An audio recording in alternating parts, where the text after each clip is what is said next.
So আমাদের প্রথম সেশনটাতে কি ছিল, জাস্ট একটু ছোট্ট রিভাইজ করে দিই। স্টাডি ম্যানেজমেন্টের সেশনে বিভিন্ন রকমের মেথড নিয়ে ডিসকাস করেছিলাম, যেখানে মেন ফোকাসটা ছিল স্টাডিটাকে ইমেজে কনভার্ট করে পড়া। যে স্টাডিটাকে সামহাও আইদার মনে মনে ইমেজ ইমাজিন করা, যদি বইতে ইমেজ অ্যাভেলেবেল থাকে, ইন্টারনেটে ইমেজ অ্যাভেলেবেল থাকে, স্টাডিটাকে সেইখানে কনভার্ট করে নিয়ে পড়া। আর যদি না থাকে, নিজের মতন করে ইমেজ ডেভেলপ করা, কারণ ইমেজে মনে রাখতে আমাদের অনেক সুবিধা হয়, অনেক শর্ট টাইমে অনেক কিছু মনে রাখা যায়। ইমেজেরই একটা ফর্ম হচ্ছে ফ্লো চার্ট, যেখানে ডাইরেক্ট ইমেজ বানাতে পারছি না, তারই একটা ফর্ম হচ্ছে ফ্লো চার্ট। তো যত বেশি সম্ভব হবে দেখবে বইগুলো লাস্টে যখন সামারিটা থাকে, ওটা ফ্লো চার্ট ফর্মে করে দেওয়া থাকে, কারণ ওটা মনে রাখতে অনেক ইজি থাকে। নেক্সট যে টপিকটা ছিল that was time management topic, যেটাতে মেন যে টেক আউটটা ছিল তোমাদের, যে এভরিডে তোমাদের কাছে কত সেকেন্ডস করে ক্রেডিট হচ্ছে তোমাদের অ্যাকাউন্টে, 86,000 সামথিং সেকেন্ডস এভরি ডে তোমাদের অ্যাকাউন্টে ক্রেডিট হচ্ছে, অ্যান্ড সেটা ক্যারি ফরওয়ার্ড হচ্ছে না। সো এই হিউজ টাইমটাকে ইউটিলাইজ করা, প্রতিদিন আসছে, কিচ্ছু বলতে লাগছে না, কিন্তু ক্যারি ফরওয়ার্ডও হচ্ছে না, জমছে না। তো সেটাকে প্রপারলি ইউটিলাইজ করার জন্য মেন যে স্টেপসটা তোমাদের শিখিয়েছিলাম, দ্যাট ওয়াজ যে তোমাকে এই পয়েন্টে আসতে হবে যে একসাথে বড়টা নিয়ে ভাববো না, একদম যতটা ছোট করা যায়। 1 মিনিটে আমি কতটা কাজ করতে পারি, একটা ওয়ার্ড পড়তে অ্যাজ লো অ্যাজ কত টাইমে আমি ওয়ার্ডটা পড়ে তার মানে বুঝতে পারি। একেবারেই একটা প্যারাগ্রাফ বা একটা পেজ পড়ে নেব দুদিনে, 2 ঘন্টা এরকম ভাববো না, ভেবে যে আমি 5 মিনিটে কতটা পড়তে পারি, 10 মিনিটে কতটা টানতে পারি, 15 মিনিটে কতটা টানতে পারি, যতটা লোতে আসা যায়। যে ছোট ছোট টাইম সেগমেন্ট তৈরি করে ছোট ছোট টার্গেট দিয়ে দিয়ে এগোনো, যাতে বড় টার্গেট অ্যাচিভ হয়ে যায়। কারণ বড় টার্গেট একেবারে এসে গেলে সাইকোলজিক্যাল একটা প্রেশার তৈরি হয়ে যায়। এই ছোট ছোট টার্গেটের থ্রু দিয়ে গেলে ওই প্রেশারটা অ্যাভয়েড হয়ে যায়। যখন আমি স্টুডেন্ট ছিলাম, আমাকে আমার টিচারে ক্লিয়ারলি বলেছিলেন একবারে 700 মার্কস নিয়ে না ভাবতে, 10th-এর আগে 1 মার্ক করে ভাবতে। Just think about 1 mark, say 1 mark আমাকে শিওর করতে হবে। একবারে 700 মার্কস নিয়ে ভাবার দরকার নেই, অ্যান্ড তাতে আমার মার্কস এসে গেল 686, জাস্ট 1 মার্কস নিয়ে ভাবার জন্য। সো এই যে প্যাটার্নটা আছে, যে কোনো টাইমের জন্য একটা হাইলি অ্যাপ্লিকেবল, যে টাইমটাকে ছোট ছোট ছোট ছোট সেগমেন্ট, যে দিনের মধ্যে আধ ঘন্টাটাকে প্রোডাক্টিভ বানাতে পারছো কিনা, নেক্সট 8 ঘন্টাকেও প্রোডাক্টিভ বানাতে পারছো কিনা, তাহলে দেখবে সারাদিনটা প্রোডাক্টিভ হয়ে গেছে। ক্লিয়ার? তো আজকের যে সেশনটা শুরু করছি, দ্যাট ইজ ইন্টারভিউ এর উপরে। সো ইন্টারভিউ বলতে 2 রকমের ইন্টারভিউ পপুলারলি অ্যাপ্লিকেবল। 2 রকমের ইন্টারভিউ, একটা হচ্ছে তুমি যখন জবের জন্য কোথাও যাচ্ছ, সে রিলেটেড ইন্টারভিউ, যেটা কর্পোরেট হোক বা গভর্নমেন্ট হোক। আর একটা টাইপের ইন্টারভিউ হচ্ছে যখন ধরো তুমি কোনো কম্পিটিটিভ এক্সাম দিয়েছো, অ্যান্ড ওই এক্সামের ভাইভা অ্যাটেন্ড করতে যাচ্ছ। ঠিক আছে? So 2 types of interview popularly আছে, আর ছোটখাটো টাইপস আছে। সে 2 রকমের ইন্টারভিউ এর অ্যাপ্রোচ 2 রকম। তো দুটো অ্যাপ্রোচ কি অল্প অল্প টাচ করবো। সো দুটো অ্যাপ্রোচের মধ্যে ফার্স্ট অ্যাপ্রোচটা হচ্ছে যখন তুমি কোনো একটা কম্পিটিটিভ এক্সাম দিয়েছো, ইউপিএসসির এক্সাম দিয়েছো, বা কোনো সেন্ট্রাল গভর্নমেন্টের এক্সাম দিয়েছো, বা কোনো কর্পোরেটরও এক্সাম দিয়েছো, বাট সেটা কম্পিটিটিভ এক্সাম, সেটা এক্স্যাক্টলি রিক্রুটমেন্ট এক্সাম না। ঠিক আছে? কম্পিটিটিভ এক্সাম দিয়েছো অ্যান্ড তার ভাইভা অ্যাটেন্ড করতে যাচ্ছ। ওই ভাইভাতে কিন্তু অনেকটা সাবজেক্ট নলেজের ইম্পর্টেন্স থাকে। আর একটা ইন্টারভিউ সেশন হচ্ছে তুমি জবের জন্য যাচ্ছ, আইদার অ্যাজ আ ফ্রেশার যাচ্ছ, অথবা একটা জব করছো, সেখান থেকে নেক্সট জবে শিফট করবে, সেই সেন্সে যাচ্ছ। সো এনি কাইন্ড অফ জবের জন্য তুমি ইন্টারভিউ দিতে যাচ্ছ। So 2 types of major category আছে, দুটোর জন্য স্লাইটলি অ্যাপ্রোচের একটু ডিফারেন্স লাগে।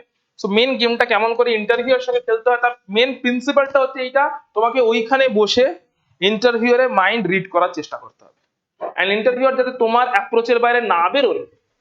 তুমি যেভাবে ভেবে এসছো, যেভাবে স্ট্র্যাটেজি বানিয়ে এনেছো, যে যে টপিক কভার করে এসছো, নিজেকে যেভাবে এনেছো, সেই বেস্টটা যাতে তুমি ইন্টারভিউয়ারের সঙ্গে রাখার স্কোপ পাও, ওই অপরচুনিটি ওখানে ক্রিয়েট করতে হবে। ইন্টারভিউ তো ওদিকে যাচ্ছেনই না, জাস্ট ব্যাপারটা এরকম, বাড়িতে যদি কোনো গেস্ট আসে আর মা তোমাকে চা বানিয়েছেন আর চাটা বলছেন তোমাকে দিয়ে আসতে, তুমি অবভিয়াসলি বাড়ির যে বেস্ট কাপটা আছে, কাপ ডিশটা আছে, সেটাই নেবে, রাইট? কখনো নিশ্চয়ই ইউজ করা কোনো কাপ, বা যেটাতে একটু দাগ টাগ লেগে গেছে, একটু ভেঙে গেছে কানাটা, সেই কাপ, কানা ভাঙা কাপ, এগুলো নিশ্চয়ই গেস্টকে অফার করবে না। সো নিজের বেস্টটাই সবসময় শো করা হয় যখন কোনো গেস্ট আসে। দ্য সেম ওয়ে ইন্টারভিউ হলেও তোমাকে নিজের বেস্টটা শো করতে হবে। বেস্ট শো করার জন্য অপরচুনিটি তৈরি করতে হবে, যদি ইন্টারভিউ থেকে অপরচুনিটি পাওয়া যায় ভালো, না পাওয়া গেলে ওটা তৈরি করতে হবে। এইটা হচ্ছে মেন পুরো জিনিসটা প্রিন্সিপাল। তোমাকে ওইখানে ইন্টারভিউর সঙ্গে ওই মাইন্ড গেমটা সামহাও খেলার চেষ্টা করতে হবে, এমন ভাবে যাতে ইন্টারভিউটা বুঝতে না যে তুমি যে বিশাল একটা কিছু ওভার স্মার্ট প্লে করছো, এরকম না। একটা ইনোসেন্সিও রাখতে হবে অ্যাট দ্য সেম টাইম তোমাকে স্মার্টলি, কারণ ইন্টারভিউয়ার ওখানে নিয়েছে তোমাকে কোম্পানির জন্য প্রোডাক্টিভ কিনা এটা বোঝার জন্য। ঠিক আছে? তুমি কোম্পানির জন্য কতটা প্রোডাক্টিভ বা অর্গানাইজেশনের জন্য কতটা প্রোডাক্টিভ, এটাই হচ্ছে ইন্টারভিউর ওখানে বোঝার মেন পারপাস। ওকে, সো দেখে না যে কি কি টাইপের ইন্টারভিউ জেনারেলি হতে পারে। This are the types of interview. প্রথমটা হচ্ছে ফর্মাল এন্ড ইনফর্মাল ইন্টারভিউস, যেখানে হচ্ছে তোমাকে আগে থেকে ডিক্লেয়ার করে দেওয়া আছে এই দিনকে আসবে, ইন্টারভিউ দেবে এন্ড চলে যাবে। সো যে কোনো একটা রিক্রুটমেন্ট এক্সাম হয়েছে, এক্সামের রিটেনটায় কোয়ালিফাই করে গেছে, বা কোনো একটা ওয়ার্কিং ইন্টারভিউ বা কোনো একটা কম্পিটিটিভ ইন্টারভিউ, যেগুলো আগে থাকতেই মেনলি ডিক্লেয়ার করে দেওয়া হয়। তো সেই ইন্টারভিউ গুলো বেসিক্যালি ওয়েল প্ল্যান থাকে মোস্ট অফ দ্য কেসেস, যে একদম পুরো জিনিসটা প্ল্যান্ড ওয়েতে আছে, তোমাকে একদম প্ল্যান্ড ওয়েতে ফর্মাল ওয়েতে ডেফিনেট টাইমে ঢুকতে হবে। একটাই টাইম দেওয়া থাকলে 1:15 ঢুকলে হবে না, যেরকমটা বা আগের দিনকে ফ্রাইডেতে টাইম দেওয়া ছিল কেউ আসেনি এরকম করলে হবে না। সো যে টাইম দেওয়া আছে তার আগে ডেফিনেট টাইমে রিপোর্টিং করতে হবে, তার আগে ডকুমেন্ট ভেরিফিকেশন থেকে অনেক কিছু প্রসেস হয়। সো টাইম সম্পর্কে তোমাকে হাইলি অ্যালার্ট থাকতে হবে যখন ইন্টারভিউটা ফর্মাল হবে, যেটা ওয়েল প্ল্যান্ড ইন্টারভিউ। ঠিক আছে, কারণ তোমার যতটা তুমি টাইম সম্পর্কে অ্যালার্ট থাকবে, তোমার সিচুয়েশন ম্যানেজ করতে অনেক বেশি কমফোর্টেবল। তুমি ওই সিচুয়েশনের সঙ্গে, তোমার কম্পিটিটররাও বসে আছেন, সিচুয়েশনটার সঙ্গে তুমি নিজেকে খুব ইজিলি অ্যাডজাস্ট করে নিতে পারবে যত টাইমটা ওখানে বেশি সময় ধরে থাকবে। ক্লিয়ার? সেকেন্ড হচ্ছে সিকোয়েন্সিয়াল এন্ড প্যানেল ইন্টারভিউ। এটা তখন বলছে রিপিটেড কোয়েশ্চেন্স বাই সিভারেল ইন্টারভিউস। মানে তুমি ইন্টারভিউ সেশনে ঢুকে গেছো, ঠিক আছে, ইন্টারভিউ সেশনটা হচ্ছে কেমন ভাবে, সেখানে একজন ইন্টারভিউয়ার বসেনি, মাল্টিপল ইন্টারভিউয়ার বসে আছে, 13 to 14 to 20 ইন্টারভিউ অব্দি বসে আছে। ঠিক আছে, তো তারা একের পর এক কোয়েশ্চেন্স আসবে। কোয়েশ্চেন্স দু রকম ভাবে আসতে পারে, অর্গানাইজড ওয়েতে, যে প্রথমে একজন করলেন, তিনি আবার সেকেন্ড কোয়েশ্চেন থার্ড কোয়েশ্চেন করলেন, 4-5টা কোয়েশ্চেন করলেন, দেন নেক্সট জন মুভ হলো, তিনি আবার 4-5টা কোয়েশ্চেন করলেন, দেন নেক্সট মুভ হলো। এইভাবে সিকোয়েন্সিয়াল এন্ড অর্গানাইজড ওয়েতে ইন্টারভিউ আসতে পারে। আর একটা যেটা আসতে পারে সেটা হচ্ছে ডেঞ্জারাস হয়ে যায়, যদি র্যান্ডম কোয়েশ্চেন্স আসতে শুরু করে। একজনের কোয়েশ্চেনের এগেনস্টে তুমি যে আনসার দিলে, ওই আনসার এগেনস্টে অন্যজন কোয়েশ্চেন শুরু করে দিল, তখন সিচুয়েশনটা র্যান্ডম হয়ে যায়। এই সিচুয়েশনটা তখন তৈরি হয়, পরপর না এসে র্যান্ডম হয়ে যায়, তখন আইদার স্টুডেন্ট ওখানে ওভার স্মার্ট প্লে করছে, তাই ইন্টারভিউয়ার তাকে কাটবেন মেন্টালি ডিসাইডেড করে নিয়েছেন, অথবা স্টুডেন্ট খুব ওয়েল পারফর্ম করছে তাই ওকে আরো ভেরিফাই করছে। এই দুটো সিচুয়েশন, মানে অর্ডিনারি কেসই নয়, তখন কেসটাই পুরো হয়ে গেছে আইদার এক্সট্রিম এন্ডে চলে গেছে, হয় স্টুডেন্ট খুব ওভার স্মার্ট প্লে করছে, ইন্টারভিউ ধরে নিচ্ছে এবার একে আমি এখানে বসে চাটবো একদম, পুরো প্যানেল বুঝে গেছে এটা, আর না হলে স্টুডেন্ট খুব ভালো পারফর্ম করছে, কতটা ডেপথ আছে আরো ভেরিফাই করছে। এই দুটো কেসে এক্সট্রিম কেস হয়ে গেলে, মানে যদি স্টুডেন্ট নিজের কাছে কনফিডেন্ট থাকে আমি ওভার স্মার্ট প্লে করছি না, এন্ড র্যান্ডম কোশ্চেন্স আসছে, তুমি ওখানে নিজের মনে এই কনফিডেন্স ডেভেলপ করতেই পারো যে আমি ভালো পারফর্ম করছি। সো দিস আর দ্য, তোমাকে ওটা নিজের অ্যান্সার বুঝতে হবে না যে আমি ওভার স্মার্ট প্লে করছি কিনা, আমি কি খুব ইন্টারভিউর উপরে অনেক বেশি বুঝি, এরকম একটা ভাব নিয়ে নিজের হাব ভাবে তো নিজেকে জাজ করে নিতে হবে যে আমার হাব ভাবটা কিরকম ওই দিনকে, আমি কি ইনোসেন্ট ওয়েতে নিজের নলেজটা পুরোটা পোলাইটলি ডেলিভার করার চেষ্টা করছি যে লাইফটাকে কনভিন্স করার সেন্সে, না আমি বেশি জানি এরকম একটা ভাব আমার মধ্যে অটোমেটিক্যালি ডেভেলপ করে গেছে।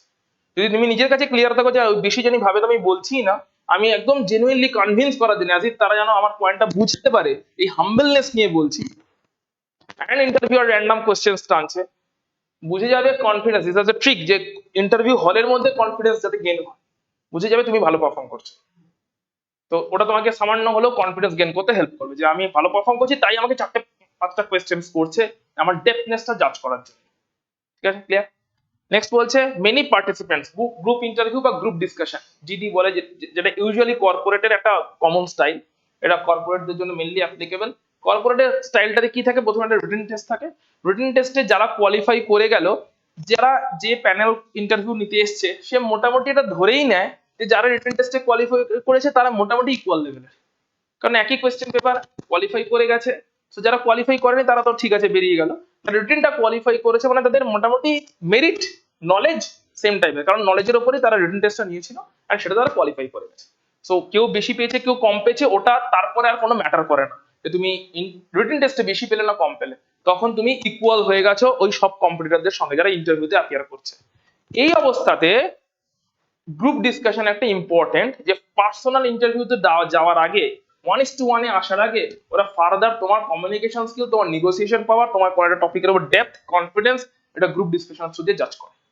সো গ্রুপ ডিসকাশনের জন্য কি রকম এক্স্যাক্টলি স্ট্র্যাটেজি থাকবে সেটা আমরা তখন দেখে নেবো। সেই ব্যাপারটা হচ্ছে বেসিক্যালি গ্রুপ ডিসকাশনের স্ট্র্যাটেজি, এখানে অনেকজন পার্টিসিপেন্ট থাকবে, একজন বা দুজন ইন্টারভিউয়ার বসে থাকেন, তারা কোনো কোয়েশ্চেন্সই করেন না, বেসিক্যালি তারা জাস্ট একটা বা দুটো টপিক দিয়ে ছেড়ে দেন, নিজেরা ডিসকাশন কেমন করে করছো ওই অ্যাটিটিউডটা ওখানে জাজ করা।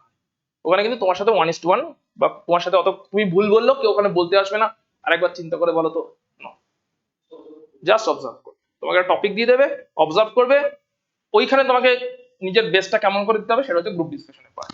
নেক্সট হচ্ছে সিচুয়েশনাল ইন্টারভিউ। এই জিনিসটা খুব চলে হচ্ছে ইউপিএসসি এক্সাম গুলো, ঠিক আছে? সিচুয়েশনাল ইন্টারভিউ ইউপিএসসি এক্সাম গুলোতে এই জিনিসটা দারুণ চলে। সেটা হচ্ছে তোমাকে প্রথম ঢোকার পরে তুমি যখন কমফোর্টেবল হয়ে বসে গেলে, অনেক সময় দিয়ে আছে ফার্স্ট কোশ্চেনটাই হচ্ছে একটা সিচুয়েশন দিয়ে দেবে, যে ওইখানে ঝামেলা লেগে গেছে, তুমি অ্যাজ আ আইএস আইপিএস কিভাবে হ্যান্ডেল করবে। সো ফার্স্ট কোয়েশ্চেনটাই তখন আছে। এই সিচুয়েশনাল বেসড ইন্টারভিউটা ইউপিএসসি তে হাইলি পপুলার। এছাড়াও যখন কর্পোরেটের টপ পজিশনে তুমি ইন্টারভিউ দিতে যাচ্ছ, মানে একদম ফ্রেশার্স লেভেলে নয়, একটু হাই পজিশনে যাচ্ছ, মানে 2-3 বছর এক্সপিরিয়েন্স হয়ে গেছে, 4 বছর এক্সপিরিয়েন্স হয়ে গেছে, এবারে তুমি একটা ভালো পজিশনের জন্য যাচ্ছ, তখন তোমাকে সিচুয়েশন বেসড, যেটা তোমার এক্সপিরিয়েন্স থেকে তোমার ইনটিউশন থেকে জিজ্ঞেস করো, এরকম দিয়ে একটা সিচুয়েশন বেসড ইন্টারভিউর কোয়েশ্চেন্স এর ডিসকাশন আজকে আমরা একটু করবো। ভার্চুয়াল ইন্টারভিউ এটা আজকাল পপুলার হয়েছে because of digital system and technological development. এটা কোথায় কোথায় কখন কখন অ্যাপ্লিকেবল, এখন ইন্ডিয়ার সিনারিওতে যদি বলি, এটা ধরো তুমি ফরেন কান্ট্রিতে কোথাও যেতে চাইছো, কোনো ফর এক্সাম্পল কোন একটা কোর্স পার্সু করতে যেতে চাইছো, কানাডা যেতে চাইছো, জার্মানি যেতে চাইছো, ইউএস যেতে চাইছো, তো সেখানে আজকাল ওই গিয়ে ব্যাপারটা নেই, ভার্চুয়াল হয়ে যায়। বাট যেমন টোয়েফেল বলে একটা এক্সাম হয় আফটার গ্রাজুয়েশন, তো টোয়েফেল এক্সামটা থ্রু দিয়ে, ওখানে ইংলিশের উপর পুরোপুরি এক্সামটা হয়, ওই এক্সামটা থ্রু দিয়ে তুমি মেনলি বিভিন্ন সাবজেক্টের উপর, TOEFL GRE, these are the two popular exams, যারা ফরেন কান্ট্রিতে কোনো জেনারেল সাবজেক্ট নিয়ে পার্সু করতে যেতে চায়, physics, chemistry, botany, maths, computer etcetera, যে গ্রাজুয়েশনের পরে পোস্ট গ্রাজুয়েশনটা বা ডক্টরেটটা করবে, তাদের জন্য টোয়েফেল আর জিআরই এই দুটো exam common exam. So foreign কান্ট্রির ক্ষেত্রে আজকাল এই মেথডটা খুব পপুলার। এছাড়াও অনেক সময় আজকাল রিক্রুটমেন্ট এক্সামও ভার্চুয়াল মিডিয়ামে হচ্ছে, কারণ টেকনোলজিক্যাল সেই ডেভেলপমেন্টটা হয়ে গেছে।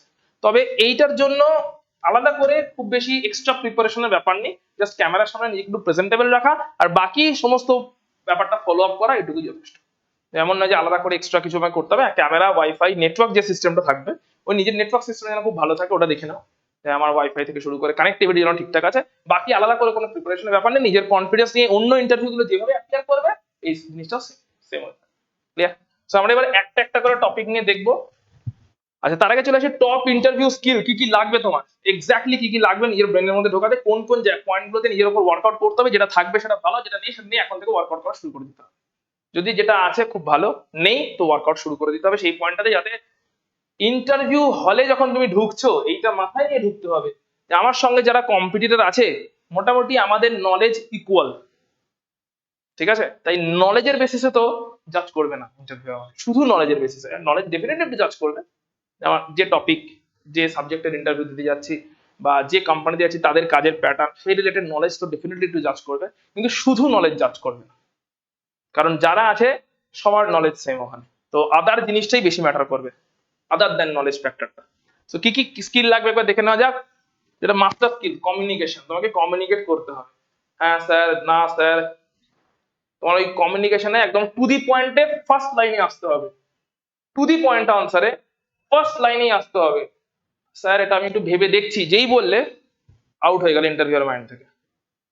তোমাকে চিন্তা করার জন্য কিছু না বলে, ওটা তোমাকে 2 সেকেন্ড চিন্তা করলে, পজ নিলে, যেটাই আনসার তোমার টু দি পয়েন্ট আনসারটা as soon as possible reach করতে, তুমি জানলে সেটা, না জানলেও সেটাও, আধা জানলেও সেটাও।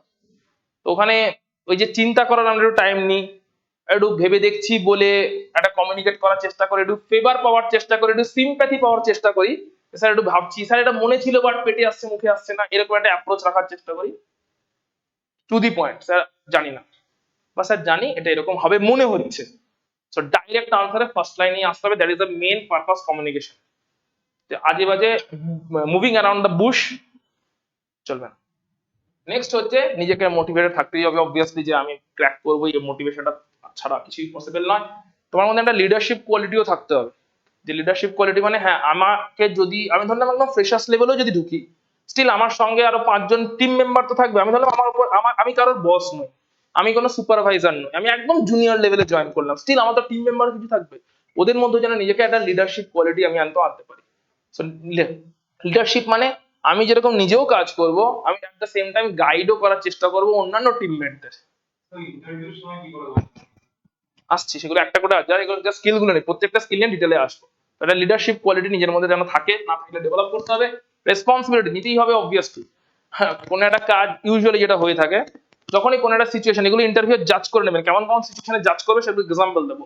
ইউজুয়ালি কি হয়ে থাকে, রেসপন্সিবিলিটির কথা যখনই ইন্টারভিউ হলে আসে বা অ্যাপ্রোচে আসে, তখনই কোথাও না কোথাও একটা এসকেপ করার টেন্ডেন্সি তৈরি হয়, যেন এতটা যেন আমার ঘাড়ে না আসে।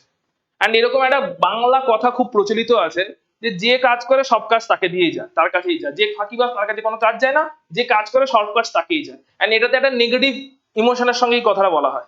অ্যাকচুয়ালি এটা পজিটিভ জিনিস। যে কাজ করে সব কাজ তার কাছেই যায়, তার কাছেই সব থেকে ভরসা আছে, তাই তার কাছে যায়। কথাটা কেন আসে? সে কাজ করার পরেও সামহাও কাজ খুব ভালোভাবে করেছে, রেসপন্সিবিলিটি খুব ভালোভাবে নিয়েছে, কিন্তু সামহাও নিজের ভ্যালুটা ক্রিয়েট করতে পারেনি। তাই তার মনে হয় বাকিরা তাকে দিয়ে শুধু কাজ করিয়ে এক্সপ্লয়েট করিয়ে বেরিয়ে যায়, তাই তার মধ্যে নেগেটিভ ইমোশনটা তৈরি হয়েছে যে সবই আমাকে দিয়ে করা, কিন্তু কোনো ভ্যালু নেই আসার, যে ফাঁকি মারছে তাকে দিয়ে কিছুই করাচ্ছে না। আমি ভুল করলে আমাকে 10 বার করে বকছে, অথচ অন্য একজন ফাঁকি মারছে, এরকম একটা ব্যাপার চলে আসে জব প্রোফাইল। ঠিক আছে, তো ওই সেন্সটাকেও নিজের মধ্যে থেকে দূরে দিতে হবে, কারণ ইন্টারভিউ যখন তোমাকে জাজ করবেন এই পয়েন্ট গুলোতেই জাজ করবে যে তুমি রেসপন্সিবিলিটি নিতে উইলিং না উইলিং না। বাজে কাজ করে ফেলেছো, ভুল করেছো, কোনো একটা তোমার জন্য লস হয়ে গেছে, তখন রেসপন্সিবিলিটি নিতে উইলিং। একজন ট্রু ক্যাপ্টেন সে কখনোই বলবে না ম্যাচ অন্য দুজনে হেরেছে, সবাই বলবে হ্যাঁ ম্যাচের রেসপন্সিবিলিটি আমার। তারপরে বলবে ও একটু ভালো করতে পারতো, ও একটু ভালো করতে পারতো, আমাদের স্ট্র্যাটেজিতে এই ভুল ছিল। টিম ওয়ার্ক অবশ্যই লাগবে, টিম ছাড়া কিছু চলেই না। Problem solving approach, this is again another very good approach. এটা তোমাকে রাখতে হবে যে তুমি যখনই কোনো একটা আনসার দেবে, সেই আনসারটাতে এইটা এই সিচুয়েশনটা কখন অ্যাপ্লিকেবল হবে, যখন ধরো তোমাকে সিচুয়েশনাল টাইপের ইন্টারভিউ কোয়েশ্চেন করেছে, এটা সিচুয়েশন দিয়েছে, বলেছে হ্যাঁ আনসার দাও, তুমি ওই সিচুয়েশনটা কেমন করে আছে না আছে তার এক্সপ্লেন করাতে ঢুকে গেলে হবে না। তোমাকে ওই সিচুয়েশনটার সলিউশন কি করে বেরোবে, ওই সলিউশনের কথা নিজেকে সবসময় চিন্তা করতে হবে। যে সিচুয়েশনটা এইটা, তাহলে আমি তার অ্যানালিসিস করছি এইভাবে, একদম ডাইরেক্ট তোমাকে আসতে হবে ওই প্রসেসগুলো মেন্টালি করে নিয়ে সলিউশন। স্যার এইটা মনে হতে পারে প্রবাবল সলিউশন, সলিউশন আগে বলে, মানে অ্যাপ্রোচটা এরকম থাকবে, আগে সলিউশন বলে তারপরে এক্সপ্লেন করা কেন ওই সলিউশন তুমি বলেছো। ঠিক আছে, ইউজুয়ালি ম্যাথসে আমরা কিরকম ভাবে এগোই, আমরা ম্যাথসে এরকম ভাবে এগোই বা যে কোনো নিউমেরিক্যাল এরকম ভাবে এগোই, স্টেপ বাই স্টেপ এগোই আর ফাইনালি আনসারে আসি। ইন্টারভিউর কেসটা উল্টো হবে, আগে আনসার ডিক্লেয়ার করে দিতে হবে, তারপরে বলতে হবে আমার পিছনে স্টেপস গুলো ছিল। আমি আনসারটা এই কারণে এইটা বলেছি যাতে আমার পিছনে আমি এই ক্যালকুলেশন করেছি বা এইভাবে সিচুয়েশনটাকে অ্যানালাইজ করেছি আর সেই কারণে আনসার করেছি। তো আমার মনে হয় এইটা would be the good solution. And তার কারণ এই সো এই পুরো একদম ব্যাক ক্যালকুলেশনের মতো করে আসতে হবে। ডিসাইসিভনেস মানে তোমাকে ডিসিশন নেওয়ার যেন পাওয়ার থাকে। ডিসিশন নেওয়ার পাওয়ার তখনই আসবে যখন তোমার মধ্যে লিডারশিপ কোয়ালিটি থাকবে, আদারওয়াইজ সবসময় ডিসিশন নেওয়ার সময় একটা ফাম্বেল করবে। এখনো নিজেরা যখন বিভিন্ন রকম কলেজ অ্যাডমিশনের সিচুয়েশনে আছো, নিজেরা অলরেডি নিজেকে যদি চেক করো, জাজ করো, তাহলে বুঝতে পারবে কোথাও না কোথাও একটা ডিসাইসিভনেস এর ল্যাক করছি। আমি কংক্রিট বলতে পারছি না হ্যাঁ এখানে তো এখানেই, আমি এটা করবো তো এটা করবোই, ওটা আসতে টাইম লাগছে অনেক, খুব ফাস্ট আসার চেষ্টা করতে হবে, ডিসিশন নিতে যেন ডিলে না হয়, কুইক ডিসিশন নেওয়ার চেষ্টা করতে হবে। আর কুইক ডিসিশনটা নেওয়ার পরে ওই ডিসিশনটা যাতে কারেক্ট হয় তার জন্য এফোর্ট লাগাতে হবে। আমাদের প্রসেসটা কোথায় আটকে যায়, জেনারেল থট প্রসেস আটকে যায় এখানে। আমরা আগে ডিসিশন যেটা নেবো ওটা একদম অ্যাবসলিউটলি কারেক্ট ডিসিশন নেবো, এইটা এই চ্যাপ্টারে ঢুকে যাই, যে ডিসিশনটাই আর নেওয়া হয়ে ওঠে না। ফর এক্সাম্পল আমি ভাবতে বসে গেছি আমি এই কলেজটাতেই যাব, এই কলেজটাতে গেলেই আমার কি সব সব বেস্ট বেস্ট বেস্ট জিনিসগুলো আমি পাবো জীবনে, এই জিনিসটাতে ভাবতে ঢুকে গেছি, দিয়ে ডিসিশনটাই নিতে নিতে ডিলে হয়ে গেছে, যে কলেজটা হাতের কাছে ছিল ওটাও বেরিয়ে গেছে। খুব কুইক ডিসিশনে আসতে হবে, আমি ঠিক করে নিয়েছি, মোটামুটি দেখে নিয়েছি, বুঝে নিয়েছি এইটাতে ঢুকবো বা এই কাজটা করবো বা এটা করব, ঢুকে পড়েছি। ঢুকে পড়ার পরে ওই ডিসিশনটা যাতে আমার লাইফের বেস্ট ডিসিশন হয় তার জন্য নিজের ওয়ার্কআউট করছি। সো কখনোই এরকম ব্যাপারটা না যে আমি সব ঠিক করে ডিসিশন নেব, ডিসিশন নিয়ে তারপরে ঠিক করতে নামতে হবে। ক্লিয়ার? সো কুইক ডিসিশন নেওয়ার চেষ্টা করতে হবে। ডিসিশন নেওয়ার সময় নিজের ব্রেন পাওয়ার, নিজের হার্ট, নিজের total nervous system, hormonal system, biological system, intuition সবার উপর ফুল ভরসা রাখতে হবে। যে আমি আজকে 12টার সময় দাঁড়িয়ে যেটা ভাবছি কালকে 1টার সময় সেটা ভুল হয়ে যেতেই পারে, বাট 12টার সময় দাঁড়িয়ে আমার ভাবনাটাতে 100% আমি অনেস্ট ছিলাম, আমি ভেবেছিলাম, ডিসিশন নিয়েছিলাম। একটা সময় ঠিক হয়ে গেলে জিন্দাবাদ করবো, কিন্তু যদি ভুল হয়ে যায় তো ঠিক আছে, পরেরটা এক্সপিরিয়েন্স এলো যে কেন ভুল হয়েছে অ্যানালাইসিস করে দুটোর সময় নেক্সট ডিসিশনটা সেই পয়েন্ট গুলোকে নিয়ে নেবো। সো নিজের উপরে ফুল কনফিডেন্স যখনই আসবে তখন বাকি কোয়ালিটি গুলো ডেভেলপড হবে। ক্লিয়ার? প্রবলেমটা হয়ে যায় নিজের উপর কনফিডেন্সটা নিয়ে, যে আমি আজকে দাঁড়িয়ে যে ডিসিশনটা নিচ্ছি ওটা একদম ঠিক ডিসিশন হতে চলেছে এই মোমেন্টের রেসপেক্টে, এই কনফিডেন্সটা হচ্ছে দরকার। Ability to work under pressure, এটা এটা যা আছে প্রেশারের আন্ডারে কাজ করতে হবে, ফ্রিক আউট করা যাবে। প্রেশার মানে শুধুমাত্র এক্সাম প্রেশার বা এরকম নয়, যে কোনো সিচুয়েশনের প্রেশার হয়ে গেছে, প্রেশার হচ্ছে মানে অবভিয়াসলি সেটা আনওয়ান্টেড সিচুয়েশন, তুমি যা প্ল্যান করেছো প্ল্যানের বাইরে ঘটছে, অবভিয়াসলি একটা ড্রাস্টিক সিচুয়েশন এসছে, ঠিক আছে? মানে এমন একটা তুমি ভেবে গেছিলে ইন্টারভিউ দিতে এরকম হবে, বা জব প্রোফাইলটা ভেবে গেছিলে এরকম হবে, অ্যান্ড দেখছো তোমাকে কোম্পানিতে ঢোকানোর পরে কমপ্লিটলি অন্য জবে দিয়ে দিয়েছে। ইন্টারভিউ ভেবে গেছিলে এরকম ভাবে হবে, দেখছো এরকম হয়ে গেছে, ঠিক আছে? সিনিয়রদের থেকে গাইডলাইন নিয়েছিলে, কম্পিটিটিভ এক্সামটা এরকম ভাবে ইন্টারভিউ নিয়ে থাকে, এই টপিকগুলো পপুলার পড়ে গেছিলে, এখানে কমপ্লিট ডিফারেন্ট সিচুয়েশন হয়ে গেছে। স্যার অবভিয়াসলি একটা প্রেশার তৈরি হবে, প্রেশারের আন্ডারে পারফর্ম করতে হবে, ঠিক আছে? প্রেশারের আন্ডারে পারফর্ম যদি করতে পারো, মানে এর থেকে রাজা ব্যাপার আর কিছু নেই। এইটা সবগুলো যখন পরপর পরপর সিকোয়েন্সে লেখা আছে সবকটা স্কিল, তুমি যদি প্রথমেই ভাবো আমি প্রেশারের আন্ডারে কাজ করবো, স্যার বলেছেন ওইটাই আগে ডেভেলপ করার চেষ্টা করবো, আসবে না ততক্ষণ এই স্কিল গুলো পরপর পরপর ডেভেলপ হবে। So this is the beginning skill, এখান থেকে স্টার্ট করতে হবে। ফ্লেক্সিবিলিটি থাকতে হবে, যে হ্যাঁ ডিসিশন যেটা নিয়েছি আমারটাই একদম সেরা ডিসিশন নাও হতে পারে, তো নতুন নতুন জিনিস শিখে নেওয়ার একটা flexibility, learning habit, and negotiation and conflict resolution, এটা হচ্ছে মাস্টার স্কিল। মানে এইটা হচ্ছে কখনই অ্যাপ্লিকেবল করতে পারবে যখন তুমি একটা টপ পজিশনে চলে গেছো, তুমি এখন নেগোশিয়েট করতে পারো, নেগোশিয়েট করে অন্যদেরকে তোমার ফেভারে ডিসিশন নিতে ফোর্স করতে পারো, এবং তার জন্য বিশেষ কিছু লাগে না তোমার, ওটা এখন তোমার বাঁ হাতের খেল। সো একটা একটা করে দেখে নিচ্ছি, পরপর প্রত্যেকটা স্কিল নিয়ে আমরা আসবো, যেখানে যার কিছু জিজ্ঞেস করার জিজ্ঞেস করে নেবে, আমি চেষ্টা করবো যত সম্ভব ইন্টারাকশন করা যায়। সো ফার্স্ট হচ্ছে কমিউনিকেশন স্কিল। কমিউনিকেশন স্কিল একবার দেখে নাও, ডিটেল আর বলছি না, প্রত্যেকটা পয়েন্ট নিয়ে কি কি তোমাকে এক্স্যাক্টলি পয়েন্টে লাগতে হবে একবার জাস্ট পড়ে নাও। ফার্স্ট পয়েন্ট যেটা লাগতে হবে, তোমাকে শুনতে হবে, ঠিক আছে? তবেই তুমি সামনের লোকের পয়েন্টটা বুঝতে পারবে, এন্ড বুঝতে পারলে সেখান থেকে দেখে বলো, নিজেরা বলো, সৌম্যজিৎকে দিয়ে স্টার্ট করছি, সৌম্যজিৎকে দিয়ে বল তোর কোন স্কিলটাতে মনে হয় ডেভেলপমেন্টের দরকার আছে। কমিউনিকেশন, হ্যাঁ, প্রত্যেকে নিজের পয়েন্টটা এখান থেকে আইডেন্টিফাই করো, দিস আর দ্য এরিয়া যেখানে তোমার কমিউনিকেশন স্কিল ডেভেলপ হবে। সো প্রত্যেকে দেখো, একটা বেশি হতেই পারে, তোমার কোন স্কিলটা ডেভেলপমেন্টের দরকার আছে এই কটা স্কিলের মধ্যে, যাতে তোমার effective communication develop. Patient education মানে হচ্ছে তোমাকে যখনই কোনো একটা কেউ কিছু বলছে, তো ওটা পেশেন্টলি শোনার মতন, অ্যান্ড দেন তারপরে সেটাকে তাকে আরো পেশেন্টলি রিপ্লাই করা, মানে এর সঙ্গে মেডিকেল পেশেন্টের রিলেশন নেই, পেশেন্টস নিয়ে সেখানে ধৈর্যের কথা বলা হচ্ছে। সো তারটা শোনার পরে একটা অনেক সময় আছে হাইপার হয়ে গেল, আমার বলতে হবে, ওটা আমার আমার গ্রিপের ব্যাপার, বলতে হবে বলতে হবে বলতে হবে না, আরো পেশেন্টলি তার সঙ্গে ডিল করা যখন সামনের লোকটা হাইপার হয়ে আছে, ঠিক আছে? খুব পেশেন্টলি শোনা, অ্যান্ড দেন আরো পেশেন্টলি তাকে আনসার দেওয়া। তুমি যতটা কাম ডাউন হতে পারবে তত তোমার ফেভারিট ডিসিশন আসার চান্স। তো একবার দেখো, বলো, তোমাকে দিয়ে স্টার্ট করি, কোন কোন স্কিল কটা তোমার মনে হচ্ছে ডেভেলপ করতে হবে। শুনতে হবে তার মানে আগে, সবার আগে, ঠিক। প্রেজেন্টেশন স্কিল, বাকিগুলো মোটামুটি আছে বলছিস, বেশ, বল। বেশ, বেশ, বেশ, বাকিগুলো আছে, ঠিকঠাক আছে, কনফিডেন্স, সেগুলো নিয়ে তুই বল। ট্রাস্টে কেন ইস্যু হচ্ছে?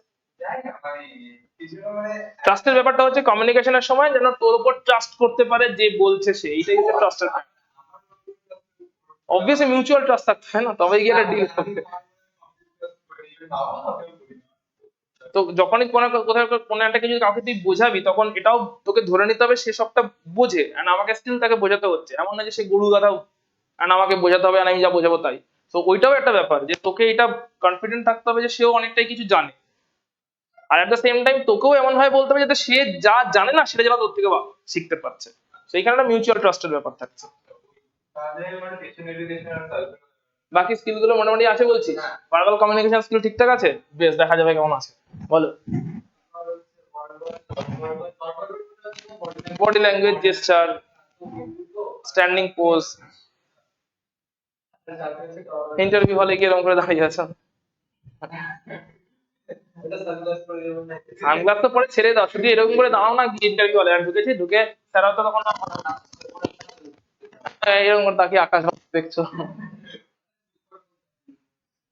ঠিক আছে? আর কোনটা কোনটা বাকি মোটামুটি আছে।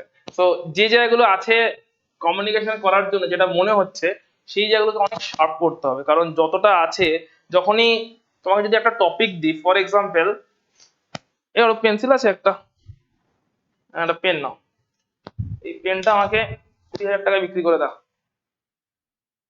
দেখি কার কতটা স্কিল আছে।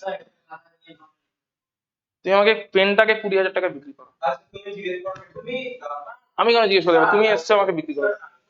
একজন একজন করে আগে চিন্তা করে নাও 2 মিনিট। এইটাই হচ্ছে ব্যাপার, এই হটবরণীটাই হচ্ছে এইটা। আগে আমি কি বলছি ভালো করে শোনো, 2 মিনিট পজ নাও, যদি জানা থাকে স্টিল পজ নিয়ে অর্গানাইজ করো বলার আগে আমি এটা বলবো। এটা এখানে রেস চলছে না খরগোশ আর কচ্ছপের।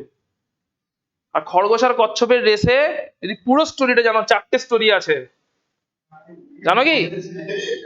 খরগোশ আর কচ্ছপের রেসের কটা স্টোরি জানো? যে slow but steady wins the race, এটাই তো জানো। ফার্স্ট রেসটা খরগোশ সিরিয়াসলি নেয়নি তাই হেরে গেছে।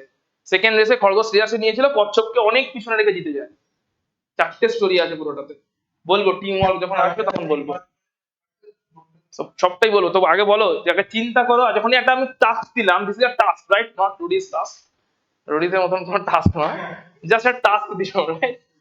আগে টাস্কটা করার পরে আগে একবার 2 মিনিট চিন্তা করে নাও, 2 সেকেন্ড চিন্তা করে নাও যে আমি, যদি জানাও থাকে আগে শোনো, এই যে এই ব্যাপারটা অফ করতে হবে, এটাই শেখানোর চেষ্টা করছি। যদি জানাও থাকে আগে 2 মিনিট চিন্তা করো, যদি না জানা থাকে তাহলে অর্গানাইজ করো, জানা থাকলে অর্গানাইজ করো না কি বলবো এক্স্যাক্টলি কি অ্যাপ্রোচ রাখবো, নিজেকে তার আগে একটা মেন্টাল প্রিপারেশন নিয়ে আসো যে আমি এবার বলতে চলেছি। আর ফার্স্ট যে স্টেটমেন্টটা বলবো ওটা এতটাই সুপার ক্যাচি হবে যে স্যার রিফিউজই করতে পারবেন। তো দ্যাট টেক্স টাইম রাইট। তো ওই টাইমটা নাও 5-10 সেকেন্ডে, আগে থেকে জানি জানি জানি করে বলতে গেলে সেল করো। কে সেল করতে পারবে আগে অর্গানাইজ ভাবে হাত তুলবে, যে মনে হবে রেডি। আমি টাইম দিচ্ছি 5 সেকেন্ড, টাইম স্টার্টস নাও।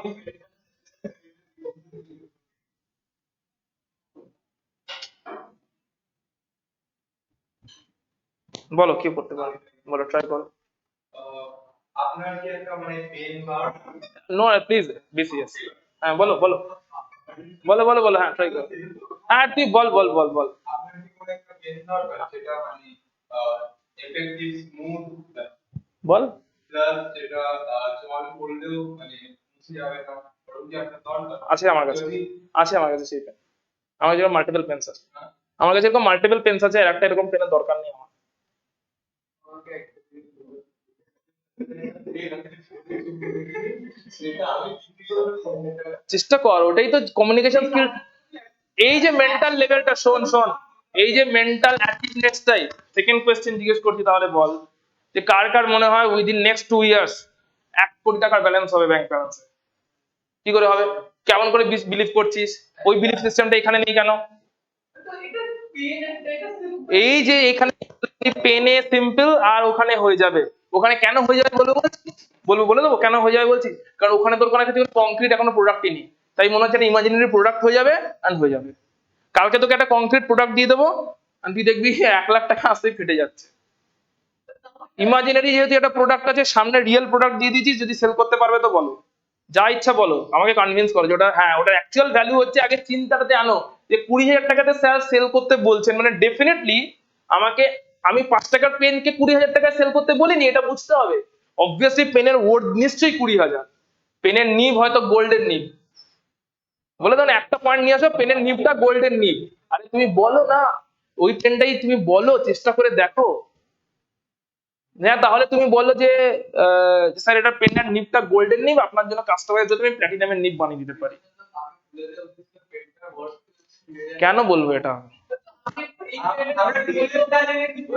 এই ডিটেলসটাই তো তোমাকে ক্রিয়েট করতে হবে, তাহলে তুমি বুঝতে পারবে যে কাস্টমার চাইছে নাকি, তোমার ক্লায়েন্ট কি চাইছে। তুমি কোম্পানির হয়ে নেগোশিয়েট যখন করতে যাবে, তুমি কোম্পানিকে বলে দিতে যে আমার এই ক্যাপাসিটিই নেই, তাহলে তোমাকে কোম্পানি একটা বলেছে একটা ডিল করতে পাঠিয়েছে, তোমার কাছে ক্যাপাসিটিই নেই। তুমি তারপরেও কোম্পানিকে হ্যাঁ করে আসবে, যদি হ্যাঁ করে আসতে পারো তবে গিয়ে তুমি দেখবে তোমার ওই ক্যাপাসিটি বিল্ড হচ্ছে। তুমি যদি কোম্পানি বলে আমার তো ওই ক্যাপাসিটি নেই, তাহলে আমি তো বিল্ডই করতে পারবো না জীবনে কোনোদিন।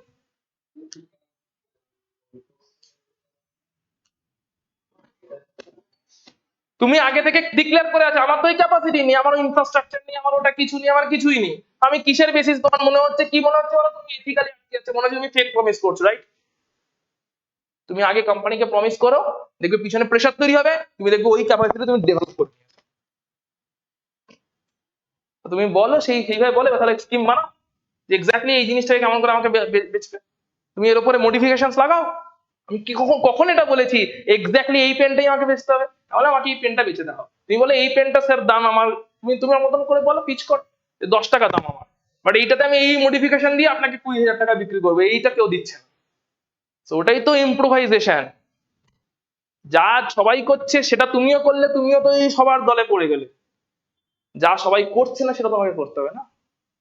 শোনো, এটা বলতে হবে মার্কেটের দাম 40। যা তুমি বলতে হয় বলো, বা ট্রাই করো, না বিক্রি করে দেখো।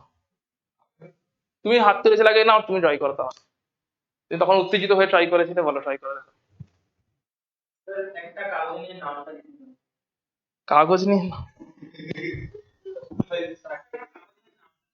লিখবো? তোমার ধরো তোমার পেন নেই, তুমি একটা এমন জায়গায় দাঁড়িয়ে তোমার কাছে কিচ্ছু নেই, তোমার okay, give me that pen. Demand supply.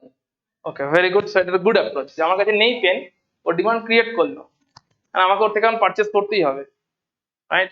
কেউ করতেই পারে, পেনটা নিয়ে বাইরে চলে গেল, আমার পেন। এই মোমেন্ট আমার কাছে কে আছে ও ছাড়া? সেটা তো ওটাই তো ডিমান্ড ক্রিয়েট করা। এই মোমেন্ট সব কিছু সবার থেকে হয়ে যেতে পারে। ডিমান্ড ডিপেন্ড করছে দুটোর উপরে, কাস্টমার ডিপেন্ড করছে বা সেল করছে। তো তোমার এখন তো ডিমান্ডটা 20,000 টাকা কিনতে দিতে হবে না, আমার কাছে ডিমান্ড আছে জাস্ট একটা পেনের, যেখানে আমি মেবি আমার ওয়াইফকে গিফট করার জন্য কিছু একটা লিখবো। না। তুই তো সেই ওইটাই তো বলতে চাইছি, যে এক্ষুনি যেটা হচ্ছে, এখন তো তোরা কম্পিউটার হিসেবে বসে নি, ইন্ডিভিজুয়ালি ধর আমার কাছে সেল করতে এসছিস, এমন যে চারজনেই কম্পিউটার একসঙ্গে এসছিস, সেটা বলছি। মানে আমি এটা বলছি যে আমার যদি আবার একটা পুরো পেজ নাও থাকে, আমার সেটা পেজের দরকারও হয়। আমি বলছি না একবারে দুবারে মোমেন্ট লাগবে, তাহলে তুমি একটা বেটার অ্যাপ্রোচ দাও না। 20,000 টাকা যদি সেল হয়, তোমার যদি মনে হচ্ছে ওর অ্যাপ্রোচটা অতটা গুড নয়, তুমি একটা বেটার অ্যাপ্রোচ দাও। এটা বলছি যে এমন একটা টাইম যেখানে আমার পেজের দরকার আছে, আর তখন আমাকে 20,000 টাকা দিয়ে কিনতে হচ্ছে, যেটা দুবার টাইম মোমেন্ট হচ্ছে, তো সেখানে কি থাকে এটা। হ্যাঁ, তো ওই সিচুয়েশনটা ও সেই সময়তে এসে সেলটা করবে যে সময় আমার ওটা দরকার না। ও সিচুয়েশনটা তো ক্রিয়েট করেছে, আমার ওই অপরচুনিটিটা নিয়ে। ও তো ওই সিচুয়েশনটা ক্রিয়েট করেছে, যাতে এমন একটা সিচুয়েশন আমাকে ধরছে, যে সিচুয়েশন আমার সত্যি পেনের দরকার, মানে আমার উপর একটা স্টাডি করে রেখেছে যে স্যারের কখন পেনের দরকার। কিন্তু ওখানে ওটা আমি বুঝেছি, ওটা বলে আমি জিজ্ঞেস করলাম এটা তুই এটা, হ্যাঁ অবভিয়াস, ও এমার্জেন্সি না কিন্তু দরকার ছিল তখন সবাই কিনছে, যত টাকা দিয়ে 1 লাখ টাকা হলো তখন লোকে কিনছে। একদম। তো সেম সিচুয়েশনটা আমার এই মোমেন্টে হয়তো আমি ওটার ব্যাপারে ভাবিনি, বাট ও এমন একটা অফার আমাকে দিয়েছে যে নামটা এখন তোমাকে লিখে দেখাতে হবে। মেবি ও আমার কাছে অটোগ্রাফ চেয়েছে, না একটু সফিস্টিকেটেড ভাবে বলছি, বা ও হয়তো বলছে যে তোমার নামটা লিখে দেখাও, বা কিছু একটা সামহাও একটা নাম লেখার পিছনে আমাকে ভালো রকম করে গ্রুম করেছে, পেন বেচার পিছনে নয়। আমাকে গ্রুমটা করেছে কোথায়, স্যার তোমাকে এখন নামটা সামহাও লিখে দিতে হবে তোমার। তো সিচুয়েশনটা ওখানে তৈরি করলো, ঠিক আছে, যে তোমাকে তোমার নামটা এখন হেভি ইম্পর্টেন্ট, কাউকে একটা আমাকে দিতে হবে বা কিছু একটা হবে, বা তোমার নামটা জাস্ট লিখে দিতে পারলেই একটা তোমার বিশাল কাজ হয়ে যাবে। এবার নাম লেখার জন্য আমি এখন পেন খুঁজে বেড়াচ্ছি। তার মানে ও কিন্তু পেন বিক্রি করতেই আসেনি, ও একটা নামটা লিখে দেওয়া হবে এই পয়েন্টটাতেই ও এত জোর দিয়েছে, যে আমার মাথায় এটাই নেই যে ওটার জন্য আমি আদার 5টা অপশন থেকে পেন কিনে নিতে পারি। আমার মাথায় কি ঢুকে গেছে, আমাকে সামহাও আমার নামটা এক্ষুনি লিখতে হবে। তাহলে ও আমাকে কিন্তু পেন বেচাতে গ্রুম করেনি, ইনফ্লুয়েন্স করেনি, আমাকে আমার নামটা এক্ষুনি লিখতে হবে এই পয়েন্টে ও ফোর্স করেছে, লাস্টে গিয়ে শুধু ধরিয়ে দিচ্ছে। তো তুই বল একটা বেটার অ্যাপ্রোচ দে, স্বপ্নের দিয়ে একটা বেটার অ্যাপ্রোচ।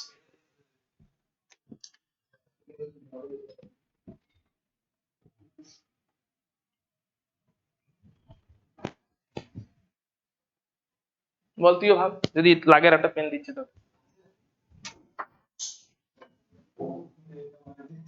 ভাব, দিয়ে দেখ কিভাবে সেল করবি ওটাকে।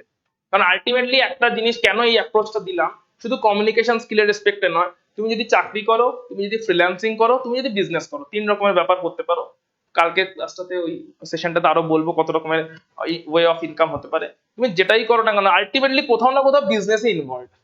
তুমি যখন চাকরি করছো তখন তোমার কোম্পানি বিজনেস করছে, তাই তুমি চাকরি করছো, yes or no? তুমি যখন ডাইরেক্ট বিজনেস করছো, তুমি তো বিজনেস করছো। তুমি যদি ইভেন ফ্রিল্যান্সিং করছো, সেখানেও তুমি কোনো না কোনো ডিলই করছো। সো কোথাও না কোথাও বিজনেসটা ইনভলভ। যে বিজনেসটা একদম ছোটবেলাতে ক্লাস 3 পড়েছিলে, মনে আছে? আমার গরু নিয়ে যাওয়া, তোমার চাল দিয়ে যাও, তোমার ধান দিয়ে যাও, বিনিময় প্রথা বলে যেটাকে বলা হয়েছিল, এক্সচেঞ্জ ফেনোমেনা, ক্লাস 3 পড়েছিল। তো সেই সেই জিনিসটাই সব জায়গাতে ইনভলভ। তাই তুমি যত ওই ব্যাপারটাতে এক্সপার্ট হতে পারবে, যে আমি ডিল করে নিতে পারি কারোর সাথে, আমার কলিগের সাথে হোক, আমার বসের সাথে হোক, আমার ক্লায়েন্টের সাথে হোক, আমার ডিল অ্যান্ড নেগোসিয়েশন স্কিল আছে, অবভিয়াসলি তোমার সেখানে ক্রেজ থাকবে। তুমি জব করলে তোমার ভালো পজিশন থাকবে, তুমি বিজনেস করলে তোমার ভালো ক্লায়েন্ট বেস থাকবে, তুমি ফ্রিল্যান্সিং করলে তোমার নাম থাকবে। ট্রাই করো আবার। স্যার মানে সিচুয়েশনটা এরকম যে মানে তুমি মানে একটা অ্যান্টিক ইউনিক জিনিস এটা সিচুয়েশন আগে এক্সপ্লেন করার দরকার নেই, ওই সিচুয়েশন মুখের কথায় তৈরি করো। আচ্ছা আহ, তো স্যার আপনি কি একটা বই লিখতে চান, আচ্ছা এইটা বলে পিচটা করো, যে বইটা পুরোপুরি লাল কালিতে লেখা হবে, আজ অব্দি লেখা হয়নি, এন্ড যে বইটা পাবলিশড হবে হ্যান্ড রিটেন বই হিসাবে, প্রিন্টেড বই না। এন্ড সেই লেখার জন্য আমি আপনাকে নিজেকেও লিখতে হবে না, আমি আপনার হয়ে লিখে দেবো, শুধু আপনাকে এই পেনটা তার জন্য পারচেস করতে হবে। আমি, আপনি ডিকটেট করবেন, আমি আপনাকে লিখে নেবো, হ্যান্ড রিটেন বুক পাবলিশ হবে ফার্স্ট টাইমের জন্য। তো কিছু একটা বলো এরকম। আপনি কি অ্যান্টিক কালেক্টিভ জিনিস কালেক্ট করতে ভালোবাসেন? ভালোবাসি। দেন আমি আপনাকে অফার করছি ডায়মন্ডের খুবই ওরিয়েন্টেড ওকে, যে যেটা এক্স্যাক্টলি ক্যানারি রেড ভার্সনের প্রিন্ট দেবে প্লাস হ্যান্ড রিটেন 0.05 মিলিমিটারে লেখা যাবে। তো সেটা তো আমি অর্ডিনারি পেন দিয়েও লিখে নিতে পারি, আমি ওই পেনটা কেন নেবো? আপনি নরমাল ওটা একটা নরমাল রেড বা লাইট রেড বলতে দেবে, কিন্তু এটা ক্যানারি রেড যেটা শুধু এই পেজে আর এই কোম্পানিতে প্রোভাইড করে, আর এটা একটা ডিফারেন্ট ব্র্যান্ড হচ্ছে। আপনি যদি কোনো ইম্পর্টেন্ট স্কেচ বা জাস্ট ফর শো যদি আপনি রাখতে চান, and you have said that you want to collect antique pieces, so if you are interested you can buy it. Okay, price কত তাহলে সেক্ষেত্রে? এর নরমাল মার্কেট প্রাইস হচ্ছে 40,000, কিন্তু আপনার জন্য অফারে আর 20,000 করা যাবে। আপনি আমার জন্য হঠাৎ করে অফার দিচ্ছেন না, হ্যাঁ, নর্মাল ভ্যালুতেই বিক্রি করুন না। আর এখন অফার চলছে, আপনি যদি বিজনেসে থাকেন 40,000 দিতে পারবেন। এটা কিরকম কথা হলো, আপনি অফার দিচ্ছেন, আপনি অ্যান্টিক জিনিস চাইছি, আপনি অফার দিচ্ছেন, হঠাৎ করে অফারটা দিচ্ছেন কেন আমাকে? আমি কি বলেছি যে আমি লো প্রাইসে নিতে চাই? যে 20,000 এর পেন কিনতে হচ্ছে সে কি 40,000 এ কিনতে পারবে না? আমি যখন আমার স্ট্যাটাসে দেখা যাচ্ছে আমি 40,000 এই বাই করতে চাইবো, আপনি 20,000 অফার দিচ্ছেন, আমি তো 1 লাখ এর পেন খুঁজছিলাম অ্যাকচুয়ালি। আপনার ভ্যালু আমার কাছে খুবই লো। আমি অ্যাকচুয়ালি পেন খুঁজছিলাম আমার ওয়াইফকে গিফট করবো বলে, সো আমি 1 লাখ এর পেন খুঁজছিলাম কিন্তু আপনি আরেকবার ভেবে with the diamond and gold, সবই ছিল, কিন্তু আপনি অফার দিয়ে প্রাইসটা চিপ করে দিচ্ছেন। আমি কেমন ভাবে আমার ওয়াইফকে বলে আমি মাত্র 20,000 টাকার পেন দেখা দিচ্ছি? তো if you want ওটা পালসটা রিড করার চেষ্টা করতে হবে। Good approach, very good. বলো সকালে আমরা ট্রাই করো, তোমার ট্রাই করা বাকি আছে এখনো, করো আগে করে নিক দিয়ে করো, ভাবো দাও কি বলবো। ওকে, আমার কাছেই আছে, ফাইন। মানে এই পেনটাই সেল করছিস তো? আচ্ছা এটা আমার, ওকে, তুই ওই পেনটা সেল করছিস, ওকে কর। ওই পেনে একটা কোয়ালিটি দেবেন, তুই আমার কাছে জানছিস কেমন করে আমার কাছে কি পেন আছে? তুই তুই ইন্ডিভিজুয়ালি, আচ্ছা তুই সামহাও জানিস বলতে যাচ্ছিস, মানে আমার উপর রিসার্চ করে রেখেছিস, মেবি বিক্রি করার আগে আমার উপর রিসার্চ করে এসেছিস, ফাইন ওকে। এটা কিন্তু এটা গুড যে আগে মার্কেট সার্ভে করে নাও, যে আমি যাকে টার্গেট করছি তার কি আছে তার কি নেই, সে কি চায়, ঠিক আছে, গুড। ওই পেনটা দিয়ে যে স্ক্রিনটা বলি আচ্ছা ওকে ফাইন, হ্যাঁ ঠিক পাবো না, রেড কালার সবসময় ইউজ হয় না, তো অনেক সময় ব্লু কালার ইউজ করতে হবে, ঠিক। এখানে শুরুভাবে এখানে না এবং প্লেস আছে, এখানে তো পাঁচটা চয়েস আছে, খুব ভালো বিল্ডকে এই ধরতে হবে, ওখানে ধরতে হবে, ওকে ওকে এন্ড ইনফ্লোটা হবে, ওকে, সেটা এই পেনটা ওই পেনটা থেকে অবশ্যই হবে। হ্যাঁ এইটার জন্য 30,000 আমার মনে হচ্ছে ওয়ার্স্ট প্রাইস। তো এইখানকার কাটিং সবসময় পাওয়া এখানে কি কাটিং আছে যেটা সব পেনে পাওয়া যাবে না? আর ওই কাটিংটা নিয়ে আমি করবোই কি? কাটিংটা নিয়ে আমি করবোই বা কি? আমার তো শুধু লেখারতে ইন্টারেস্ট, আমার তো কাটিং এ কোনো ইন্টারেস্ট নেই, আমার অ্যান্টিক পিসে কোনো ইন্টারেস্ট নেই। সেই ইউনিটটার সাথে বেশ বেশ ওকে, না আমি তো সেটা জানি, এখানে তো কোনো কাটিং এর একটা সাউন্ড সারফেস আছে পুরোপুরি, ওকে বেশ। তো এটা তাও আমার মনে হচ্ছে ওভার প্রাইসড, ওকে ফাইন, বল হ্যাঁ বল বল। এই এই এই এইটা আছে না ভেবে ওটাকে ইন্ডিভিজুয়ালি সেল করার চেষ্টা কর। না আমি সেল না, ওর কততে আচ্ছা আচ্ছা, পয়েন্ট অ্যাড করতে যাচ্ছিস, বল। ওর এগেইনস্ট মানে আচ্ছা ওর এগেইনস্টে বলছিস, ঠিক ঠিক বল বল, চেষ্টা কর। ওটা মানে সবসময় ওদের পয়েন্টটা বলছি, সবসময় রাতারাতি ইউজ হয় না, ঠিক ঠিক ডুইংটাই বেশি ইউজ হয়, ডুইং টাইম। তো আমি তো এটাও করতে পারি, আমি ওটার ইনটা চেঞ্জ করে দিলাম। না, এইখানে যেটা বেশি ইউজ হয় ওটার ডিমান্ড বেশি, আর অবভিয়াসলি ওটার দাম সবসময় অতটা থাকে না। তোমাকে ইউনিক Unique, যখন তুমি হ্যাঁ। প্রাইস রেঞ্জ বেশি হয়ে গেছে মানে অবভিয়াসলি ওটা সবসময় বেশি ইউজ হয় না, এই পয়েন্টই তোমাকে আসতে হবে। ঠিক আছে, তো এইখানে একটা ইয়ে হচ্ছিল যে তুমি ইঙ্কটা চেঞ্জ করার কথাও ভাববে না, তুমি বলবে ইউজ যেহেতু হয় না তাই তো আপনাকে দিচ্ছি এতটা হাই প্রাইসে, যেটা ইউজ হতো সেটা তো ইজিলি পেয়ে যেত। সেটা তো সবাই ইউজ করছে যখন ওটারই তো সাপ্লাই সব থেকে বেশি থাকবে, তাই না? যেটা কেউ ইউজ করছে না সেরকম জিনিস যদি আপনার ইন্টারেস্ট আছে, আমি বলবো সেরকম জিনিস আপনাকে দিচ্ছে, এটা কেউ হচ্ছে না, কারণ প্রাইস তখনই হাই যাবে যখন সেটা কেউ ইউজ করছে না। রাইট, তুমি যখনই একটা জেনারেল লস্যি কিনতে যাবে তুমি তো 20 টাকা 25 টাকায় পাবে, কিন্তু যখনই এমন একটা কিছু কিনতে গেলে যেটা কেউ বিক্রি করছে না, ঠিক আছে, তখনই সেখানে দাম বেড়ে যাবে। বল তুই ট্রাই করে একটা পেন নিয়ে নে হাতে একটা, আছে লাগ পেন ছাড়াই থাকবে, পেন ছাড়াই পেনই নেই দেখো ওর কাছে, সেল করার চেষ্টা করছে। বেশ বেশ বেশ কর।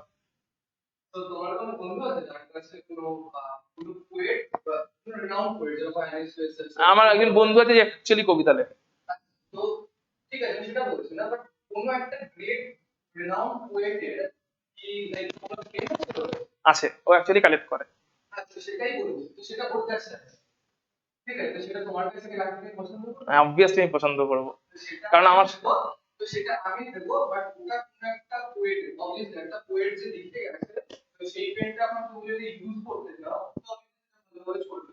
হুম, তো আমরা ওই পেনটাই যেটা আছে সেই সেম কোয়ালিটিতে আমরা ডিজাইন করছি, রিভিউশন করছি, তার মধ্যে মানে কি বলবো নিউ জেনারেশনের পেন টেকনোলজি ইউজ করছি, তারপর তোমাকে ওই পেনটা দেবো। ওকে, সো এটা একটা গুড আইডিয়া, যে গুড অ্যাপ্রোচ। আমার যদি ইন্টারেস্ট আছে, আমি জেনুইনলি এই পয়েন্টটাতে আমার ইন্টারেস্ট আছে, আর this is a genuine case. আমার একজন বন্ধু আছে যে প্রচুর দামি পেন কালেক্ট করে, না, ভালো মাথায় এনে তো একটা বুঝলো, তো আমি যদি তুমি রাখতে পছন্দ করি। এন্ড এটা জেনুইন কেস। ওর কাছে যে সব থেকে দামি পেনটা আছে সেটা 50,000 প্রাইস। তার কাছে 10, তার কাছে 3-4টে এরকম পেন আছে যেগুলো অ্যারাউন্ড 5,000 এর উপরে প্রাইস, আর সব থেকে দামি যে পেনটা আছে তার পেনেরই কালেকশনের সব তো 50,000 তার প্রাইস। এন্ড আমি ওকে অনেকবার বলেছি তোর কোনো একটা পেন আমাকে দুদিনের জন্য ধার দিস, লিখে টিখে দেখবো। তো ডেফিনেটলি আমার একটু ক্রেজ আছে ব্যাপারটাতে। So that is a good approach. Okay fine. So বুঝতেই পারছো যে এই এই যখনই অ্যাপ্রোচ করলে, ট্রাই করলে, এই জিনিসটাকে যত ট্রাই করলে ততই নিজে বুঝতে পারলে যে কেমন করে কোন কোন পয়েন্টে আমাকে পিচ করতে হবে। সবসময় যে আমাকে শুধু কথাই বলতে হবে এরকম ব্যাপারটা নয়, কখন আমাকে একটা ডিমান্ড ক্রিয়েট করার চেষ্টা করতে হবে, কখন আমাকে সাইলেন্ট থাকতে হবে, কখন আমার বডি ল্যাঙ্গুয়েজের থ্রু দিয়ে বোঝাতে হবে। তো মোটিভেশনাল স্কিল এটা ব্যাপারটা কি, এই ব্যাপারটা হচ্ছে তোমাকে পয়েন্ট কটা একবার দেখে নাও, জাস্ট সবকটা পয়েন্ট এক্সপ্লোর করো না, জাস্ট একটু গো থ্রু করে নাও, এগুলো কমন পয়েন্টস মোটামুটি বোঝো। কিন্তু যে দুটো একটা কি পয়েন্ট আছে সেটা আমি তোমাকে বলবো, যে মোটিভেশনটা এক্স্যাক্টলি কখন দরকার। মোটিভেশনটা কিন্তু সবসময় খুব একটা দরকার নেই, কিন্তু এক্স্যাক্ট দুই একটা পয়েন্টে একটা সেলফ মোটিভেশনের হাই ইম্পর্টেন্স আছে। জাস্ট পয়েন্ট কটা একবার রিড করে নাও, যে পয়েন্টটাতে রিড হয়ে গেছে, সবকটা পয়েন্ট একবার রিড হয়ে গেছে, তো সবকটা পয়েন্ট কি একবার রিড হয়ে গেছে। তো যে পয়েন্টটাতে এক্স্যাক্টলি হাই একটা মোটিভেশনের দরকার হয়, সেই পয়েন্টটা কে কি বলবে, তোমার কি মনে হয় বলো? সাগ্নিককে দিয়ে শুরু করি এবার এই সাইড থেকে। মানে তুমি এই স্লাইডটা একবার দেখে নিয়েছো তো, মোটিভেশন কোথায় কোথায় ইম্পর্টেন্স আছে, জাস্ট দেখে নাও। যে তুমি বলো তোমার কি মনে হয় যে কখন এক্স্যাক্টলি ট্রু সেন্সে ভেতর থেকে একটা সেলফ মোটিভেশনের দরকার। মোস্ট অফ দ্য কেসেসে আমরা মোটিভেশন পাই আমাদের রেজাল্ট যদি ভালো হয়, তখন আমরা মোটিভেশন পাই, বাট এখন ট্রু সেন্সে মোটিভেশনটা সত্যি কখন দরকার হয়? দরকার হয় কখন সব থেকে বেশি? সেই কোনো crisis যখন কোনো ক্রাইসিসে থাকি। ঠিক আছে, তো এক্স্যাক্টলি আমরা মোটিভেশন কখন পেয়ে থাকি? আমাদের ইউজুয়ালি মাইন্ডসেটটা থাকে আউটকাম ওরিয়েন্টেড। ঠিক আছে, আউটকাম ওরিয়েন্টেড মানে রেজাল্ট ভালো হয়েছে দারুণ মোটিভেটেড। এটার সঙ্গে মোটিভেশন একদম ডাইরেক্ট, রেজাল্ট দারুণ এসছে, ঠিক আছে, প্রচুর বিজনেস হচ্ছে, প্রচুর টাকা পয়সা রোজগার করতে পারছি, প্রচুর ভালো চাকরিতে দারুণ প্রমোশন হচ্ছে, চাকরি থেকে একটা চাকরি ছাড়ছি অন্যটা বেটার পজিশনের অন্য চাকরি ধরে নিচ্ছি। তো যখন স্মুথ ফ্লো চলছে, দারুণ একজন লাইফ পার্টনার জুটে গেছে, তো যখন এটা পুরোপুরি স্মুথ ফ্লো চলছে, তখন ওই আউটকামটাই মোটিভেশন দিয়ে দেয়। যে আমার যেটা ভালো চলছে ওটাকে আরেকবার একটু ভালো করি, তো আমার একবার ভালো হয়েছে পরের বার আবার ভালো হবে, পরের বার ভালো হয়েছে তারপরের বার আবার ভালো হবে। সো ওটাই দিয়ে দেয়। কিন্তু ট্রু সেন্সে যখন কোনো কিছুই ঠিকঠাক নেই, তখন অ্যাকচুয়ালি মোটিভেশনটা দরকার হয়। সো এই সময়টাতেই হয়ে যায় কি, যখন ক্রাইসিস আছে তখন তোমার এই মোটিভেশন পয়েন্টটা পুরোপুরি ডাউন হয়ে যায়। ঠিক আছে, এটা পুরো ড্রপ হয়ে যায়, বিগ বিগ ড্রপ হয়ে যায়। ঠিক আছে, তো এইখানে তোমাকে একটা কি লাইন যেটা আমার নিজের খুব ভালো লাগে, এই লাইনটা যদি মাথায় একবার ঢুকিয়ে নিতে পারো, তাহলে দেখবে এই সিচুয়েশনটাতে ক্রাইসিসের তো কোনো লিমিট নেই, ওপরে ওঠার যেরকম কোনো লিমিট নেই, ক্রাইসিসেরও সেরকম নিচে যাওয়ার কোনো লিমিট নেই। সো যখন ট্রু ক্রাইসিসে যদি পড়ে যাও, এই একটা পয়েন্টকে যদি মাথায় একটু ঢুকিয়ে রাখতে পারো, একটা লাইন যেটা আমার খুব ফেভারিট লাইন, তোমাদের সাথে শেয়ার করছি, এই পয়েন্টটা ঢুকিয়ে রাখতে পারলে আমাকে এটা নিজেকে পার্সোনালি খুব বুস্ট করে। সো আই গেস তোমাদেরকেও করবে। এটা হচ্ছে যে সময়টাতে টপ লেভেলে তোমার ক্রাইসিস চলছে অ্যান্ড তোমার রীতিমতন কান্না কান্না পাচ্ছে অ্যান্ড তোমার মনে হচ্ছে যে আর এরপরে বোধহয় নেক্সট কিছু নেই, নেক্সট হচ্ছে একটা বিগ জিরো আর টোটাল ডার্কনেস, মানে কিছুই কোনো আলোর রে অফ হোপও নেই, এটা আশাটুকু যেটুকু থাকে ওটুকু এই মোমেন্টটা মনে হচ্ছে নেই, কিছুই হয়তো জেনুইনলি নেই। And সামনে একটা বিগ জিরো বা একটা নেগেটিভই চলে গেছে, সামনে একটা নেগেটিভই তুমি এরকম ফিল করছো। ওই টাইমটাতে যদি তুমি জাস্ট একটু নিজেকে গ্রুম করে একটু স্মাইল করতে পারো, ঠিক আছে যেটা হয়েছে কিছুই নেই দেখতে পাচ্ছি, বাট এখনো তো বডিটা আছে, নিজের থট প্রসেসটা আছে, সো অপরচুনিটি কিছু নেই বেসিক্যালি, ঠিক আছে, অপরচুনিটি কিছু নেই। ফেল যেটাতে হয়েছি ওই ইভেন্টটাতে ফেল হয়েছি, আমি ফেল হয়নি, ইভেন্টটা ফেল হয়েছে, আমি ফেল হইনি। ক্লিয়ার? যখন অমিতাভ বচ্চন তার সব থেকে লাইফের গ্লোরিয়াস ফেজে ছিল, প্রচুর টপ টপ সিনেমা দিচ্ছে, মুভিজ আসছে, এরকম একটা সিচুয়েশনে কি হয়েছিল, 400 crores এর লোন চলে এসেছিল, টোটাল ব্যাংক্রাফট হওয়ার অবস্থা, বাড়ি গাড়ি সম্পত্তি যা আছে সব বেরিয়ে যাওয়ার মতন সিচুয়েশন, মানে লিটারালি রাস্তায় চলে আসবে এরকম সিচুয়েশন। 400 crores এর লোন, এদিকে সিনেমাও ভালো রকম চলছে, কিন্তু অন্যান্য অ্যাক্টিভিটি যাই সে করেছে তাতে একটা হিউজ লোন, হিউজ মানে সেটা 400 crores। সেই সময় সে শুধু সিনেমা করতো, বড় পর্দাতে সিনেমা করতো, অ্যান্ড সেই সময় তার লাইফের যে ডিসিশনটা নিয়েছিল, ইন্টারভিউ আছে ইউটিউবে দেখবে পড়বে জানতে পারবে, বলেছেন আমি বড় পর্দায় শুধু থাকবো না, আমি ছোট পর্দাতেও আসবো। তো নিজের যাই ইগো ছিল যে আমি বড় পর্দায় কাজ করি, মুভিতে আসি, সেখান থেকে আমি ছোট পর্দা মানে একটা সিরিয়াল সিরিয়াল ভাব হয়ে গেল, টিভি স্ক্রিনে আসছি, সো অ্যাক্সেসেবল হয়ে যাচ্ছি বেশি অডিয়েন্সের কাছে, ওই স্টারডমটা কোথাও না কোথাও ড্রপ করছে, আমি শুধুই স্ক্রিনে আসি, বড় স্ক্রিনে মুভি হলে এই জায়গাটা ড্রপ করছে, আমি এভরিডে লাইফে চলে আসছি, so accessible easily, achievable easily, আমার কাছে অনেকেই আমাকে আমাকে পার্সোনালি আমার সঙ্গে ইন্টারাক্ট করতে আসবে, অনেক জেনারেল অডিয়েন্স ইন্টারাক্ট করতে আসবে, ওই ইগোটাকে শেষ করে সে ছোট পর্দায় তখন স্টার প্লাসে কন মানেগা করোড়পতিতে জয়েন করে, ওই 400 কোটি টাকার লোন শোধ করবে বলে, যেটা তার মধ্যে সামাও হয়ে গেছিল। সো ওই মোমেন্টের আগে অমিতাভ বচ্চনের যে অ্যারাউন্ড 6 মাসের একটা ফেজ ছিল, যেটা ও শেয়ার করেছে বিভিন্ন, উনি শেয়ার করেছেন বিভিন্ন মিডিয়ার সাথে, এখন মানে রিসেন্টলি কিছুদিন আগেকারই বিভিন্ন ইন্টারভিউ তিনি শেয়ার করেছেন, রিসেন্টলি ওই ব্যাপারটা ডিসক্লোজ করেছেন। So this was the time যখন উনি আর ওনার ওয়াইফ দুজনে মিলে এই একটা পয়েন্টেই থাকতেন, যে ঠিক আছে আমার এভরিথিং গন, মানে যা কিছু মেন্টালিস্টিক জিনিস আছে everything gone, this is a true crisis, শুধু গন নয় উইথ আ লোন পড়ে আছে, যে কিভাবে শোধ করবো আমি জানি না, বাট ওই সময়টাতে কি ওনাকে মোটিভেট করেছে যে ঠিক আছে আমার বডিটা তো আছে এখন অব্দি, আমি অমিতাভ বচ্চন এই জিনিসটা তো আছে, আমার থট প্রসেস গুলো আছে, আর আমার কাজ করার এবিলিটিও আছে, এইটুকু আমার কাছে আছে, এইটুকু আমার থেকে কেউ নিয়ে যায়। তো এই পয়েন্টটাতে নিজেরা সেলফ মোটিভেটেড হওয়ার চেষ্টা করেছেন, শুধু একটা মানে নিজেদের টাইমটাতে এইভাবে স্পেন্ড করার চেষ্টা করেছেন উনি আর ওনার ওয়াইফ, যাতে একটু স্মাইল থাকে দিনগুলোতে, তো অল্প স্বল্প একটু স্মাইল থাকে, এইটা ভেবে যে সবই চলে যায়নি, গেছে অনেক কিছু, বাট স্টিল একটু স্মাইল করার চেষ্টা, যে তারপরেও আছে অনেক কিছু। এটা অত্যন্ত ডিফিকাল্ট জব। সো যদি কোনোভাবে এই ব্যাপারটা একটু গ্রুম করতে পারো নিজেকে, যে যখনই একটা, অনেকের সাথেই হয়েছে, অমিতাভ বচ্চনের স্টোরিটা পপুলার তাই শেয়ার করলাম, সো অনেকের সাথে সেম স্টোরি হয়েছে, যে একদম যখন রক বটম হিট করে যায় কেউ, যখন আর মনে হয় সামনে টোটাল ডার্কনেস নেগেটিভিটি, কোনো রে অফ হোপ অব্দি নেই, ওই সময় যদি একটু স্মাইল করতে পারো, এমন কোনো শক্তি নেই পৃথিবীতে যে তোমাকে ভাঙতে পারবে। একটু স্মাইল করে এটা ভাবতে পারো যে সব গেছে, but আমি নিজে আছি এখন, আমার ভ্যালুটা আছে এখন, মেটেরিয়ালিস্টিক সেন্সে নেই, বাট আমার কাছে আমার ভ্যালুটা আছে, যেটা দিয়ে আমি এতদিন দাঁড় করিয়েছিলাম একবার, সেইখান থেকে আবার আমি দাঁড় করাতে পারবো। আমি দাঁড় করিয়েছিলাম তো নিজেকে দিই, আর নিজের থট, নিজের বডি, নিজের এফর্ট, এগুলো দিয়ে দাঁড় করেছিলাম একটা কিছু, সেটা চলে গেছে, নিজেকে দিয়ে আবার একটা কিছু দাঁড় করিয়ে নেবো, ঠিক আছে? তো কার্ভটা তখন লাগে এরকম, কিসের কার্ভ বলো, দেখা বলা ইউ টাইপের কার্ভ লাগে, মানে পড়েছে পড়েছে, রক বটম হিট করে গেছে, এই রক বটম হিট করার সময় এই কথাটা শুধু ভাবছে যে আমার ক্রাইসিস এসছে ডেফিনেটলি, বাট আমি একটু স্মাইল করার চেষ্টা করি, কারণ আমার নিজের জিনিসটা এখনো আছে, ঠিক আছে? এই কাপটার পরের কাপটা কেমন দেখতে হয় দেখাচ্ছি তাহলে। এই কাপটার পরের কাপটা এরকম যেতে থাকে, এক্সটেন্ড করে, সো হাইটে উঠে যায়। এন্ড দেখা যায়, ইউজুয়ালি দেখা গেছে কেউ যদি একবার রক বটম হিট করে তার লাইফের, মানে একদম মানে খারাপ খারাপ থেকে খারাপ অবস্থা, তারপরে যে তার গ্রোথটা আসে, ওই গ্রোথটা আগের গ্রোথের থেকে মাল্টিপল টাইমস বেশি। তারপরে কি ছিল? তারপরে কি একটা সার্টেন মানে অনেক আগে যতদূর ছিল তার থেকে অনেক বেশি অব্দি চলে যায়। সাকসেসের সেন্সে বলো, পপুলারিটি সেন্সে বলো, নিজের স্যাটিসফ্যাকশনের সেন্সে বলো, হ্যাপিনেসের সেন্সে বলো, তখন অনেক বেটার ওয়েতে লাইফকে হ্যান্ডেল করতে শিখে যায়। ঠিক আছে? তো এই জিনিসটা রাখতে হবে। এই জিনিসটার জন্য এবার এর সঙ্গে যখনই তুমি এখন, এবার এটার সঙ্গে কেরিয়ারের কানেকশনটা কোথায়, তোমার যদি থট প্রসেসে এই জিনিসটা থাকে, তুমি যদি এইটা ভাবে ইন্টারভিউ দিতে যাও, ওর জন্য একটা কেরিয়ারকে অ্যাপ্রোচ করতে যাও যে আমার যদি এটা হয়ে যায় তাহলে খুব ভালো, যদি না হয় স্টিল আমি তো আছি, আমার থট প্রসেস আছে, আমার নলেজ আছে, পরেরটাতে আমার চেষ্টা করতে হবে। যে একটার পরে একটা চেষ্টা করে যেতে হবে।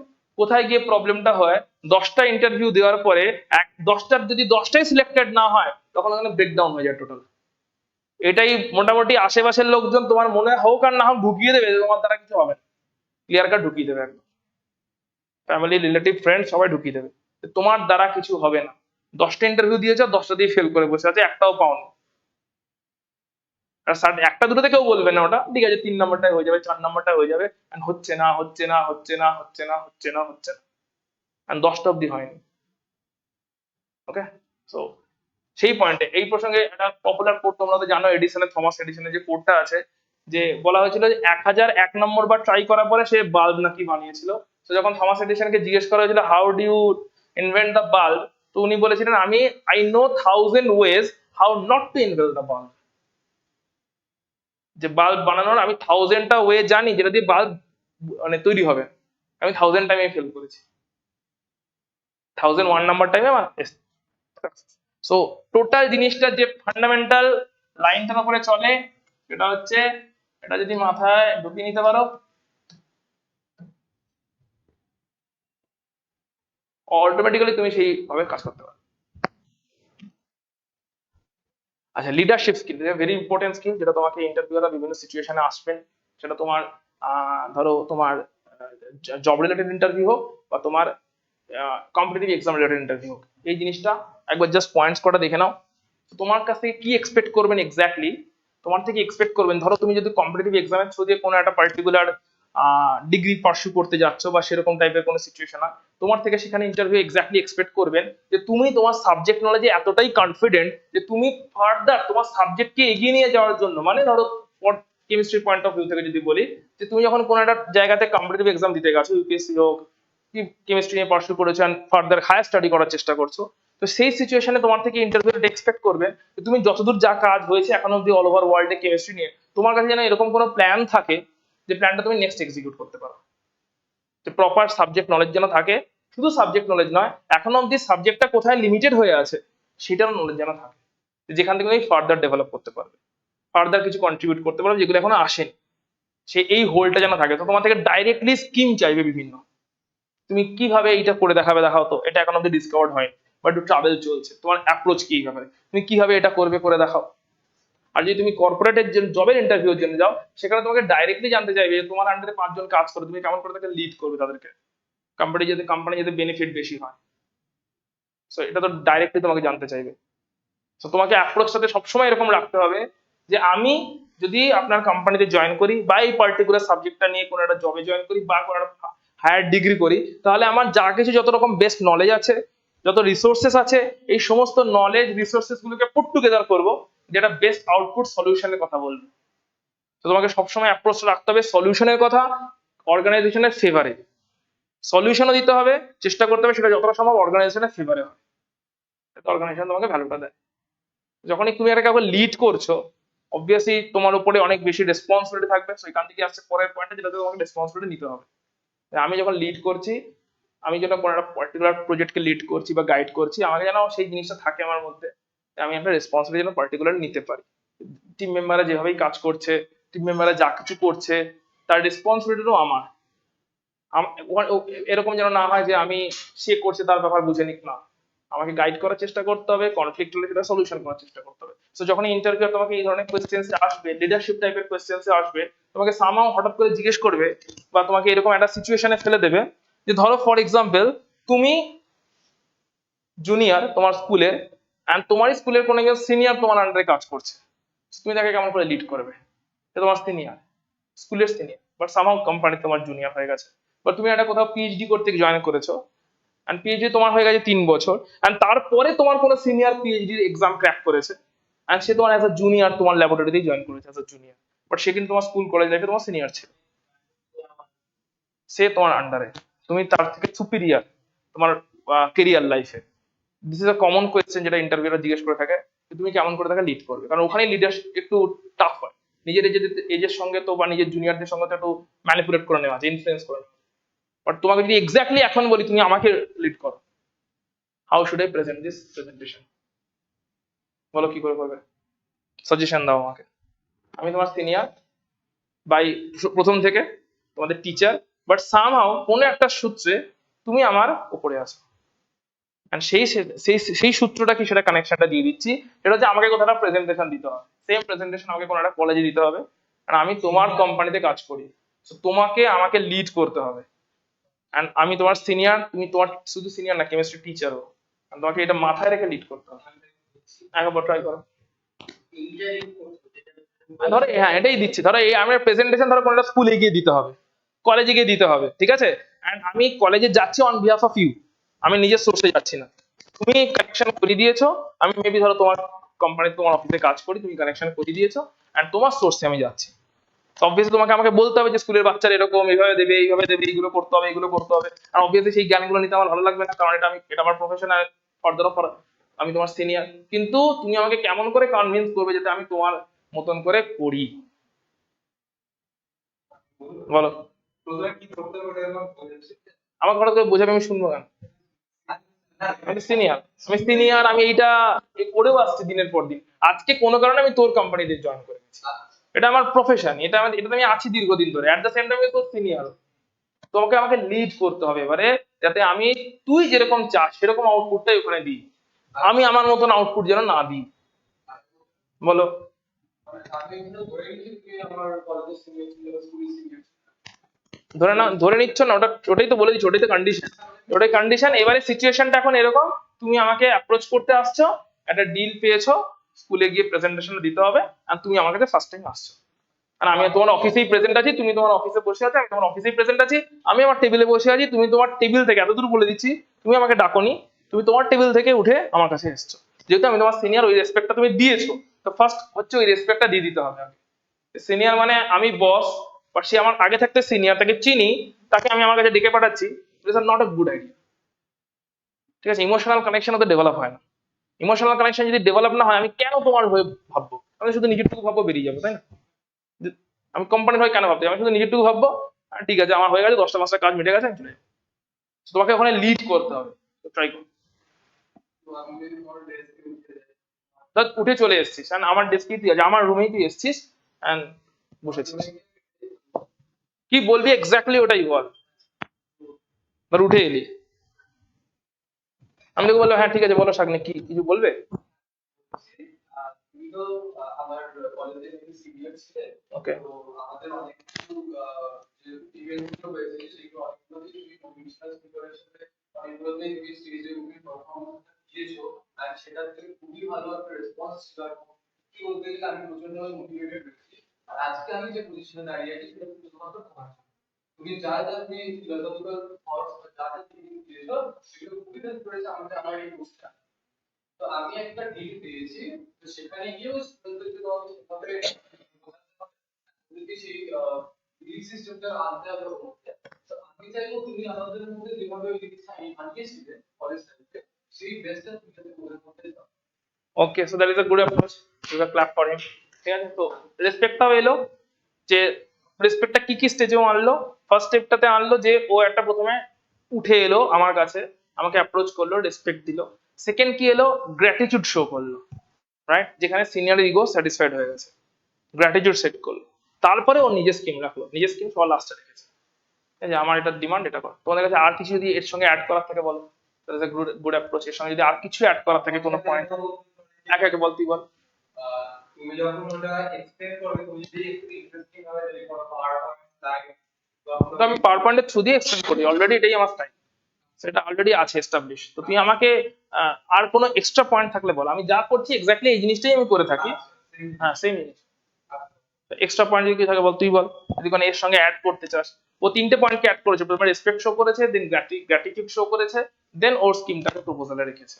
তো এই স্কিমে ও লিড করার কথা ভাবছে ওর একজন সিনিয়রকে, গুড স্কিম। তোর কাছে এর সঙ্গে আর কোনো পয়েন্ট থাকলে বল।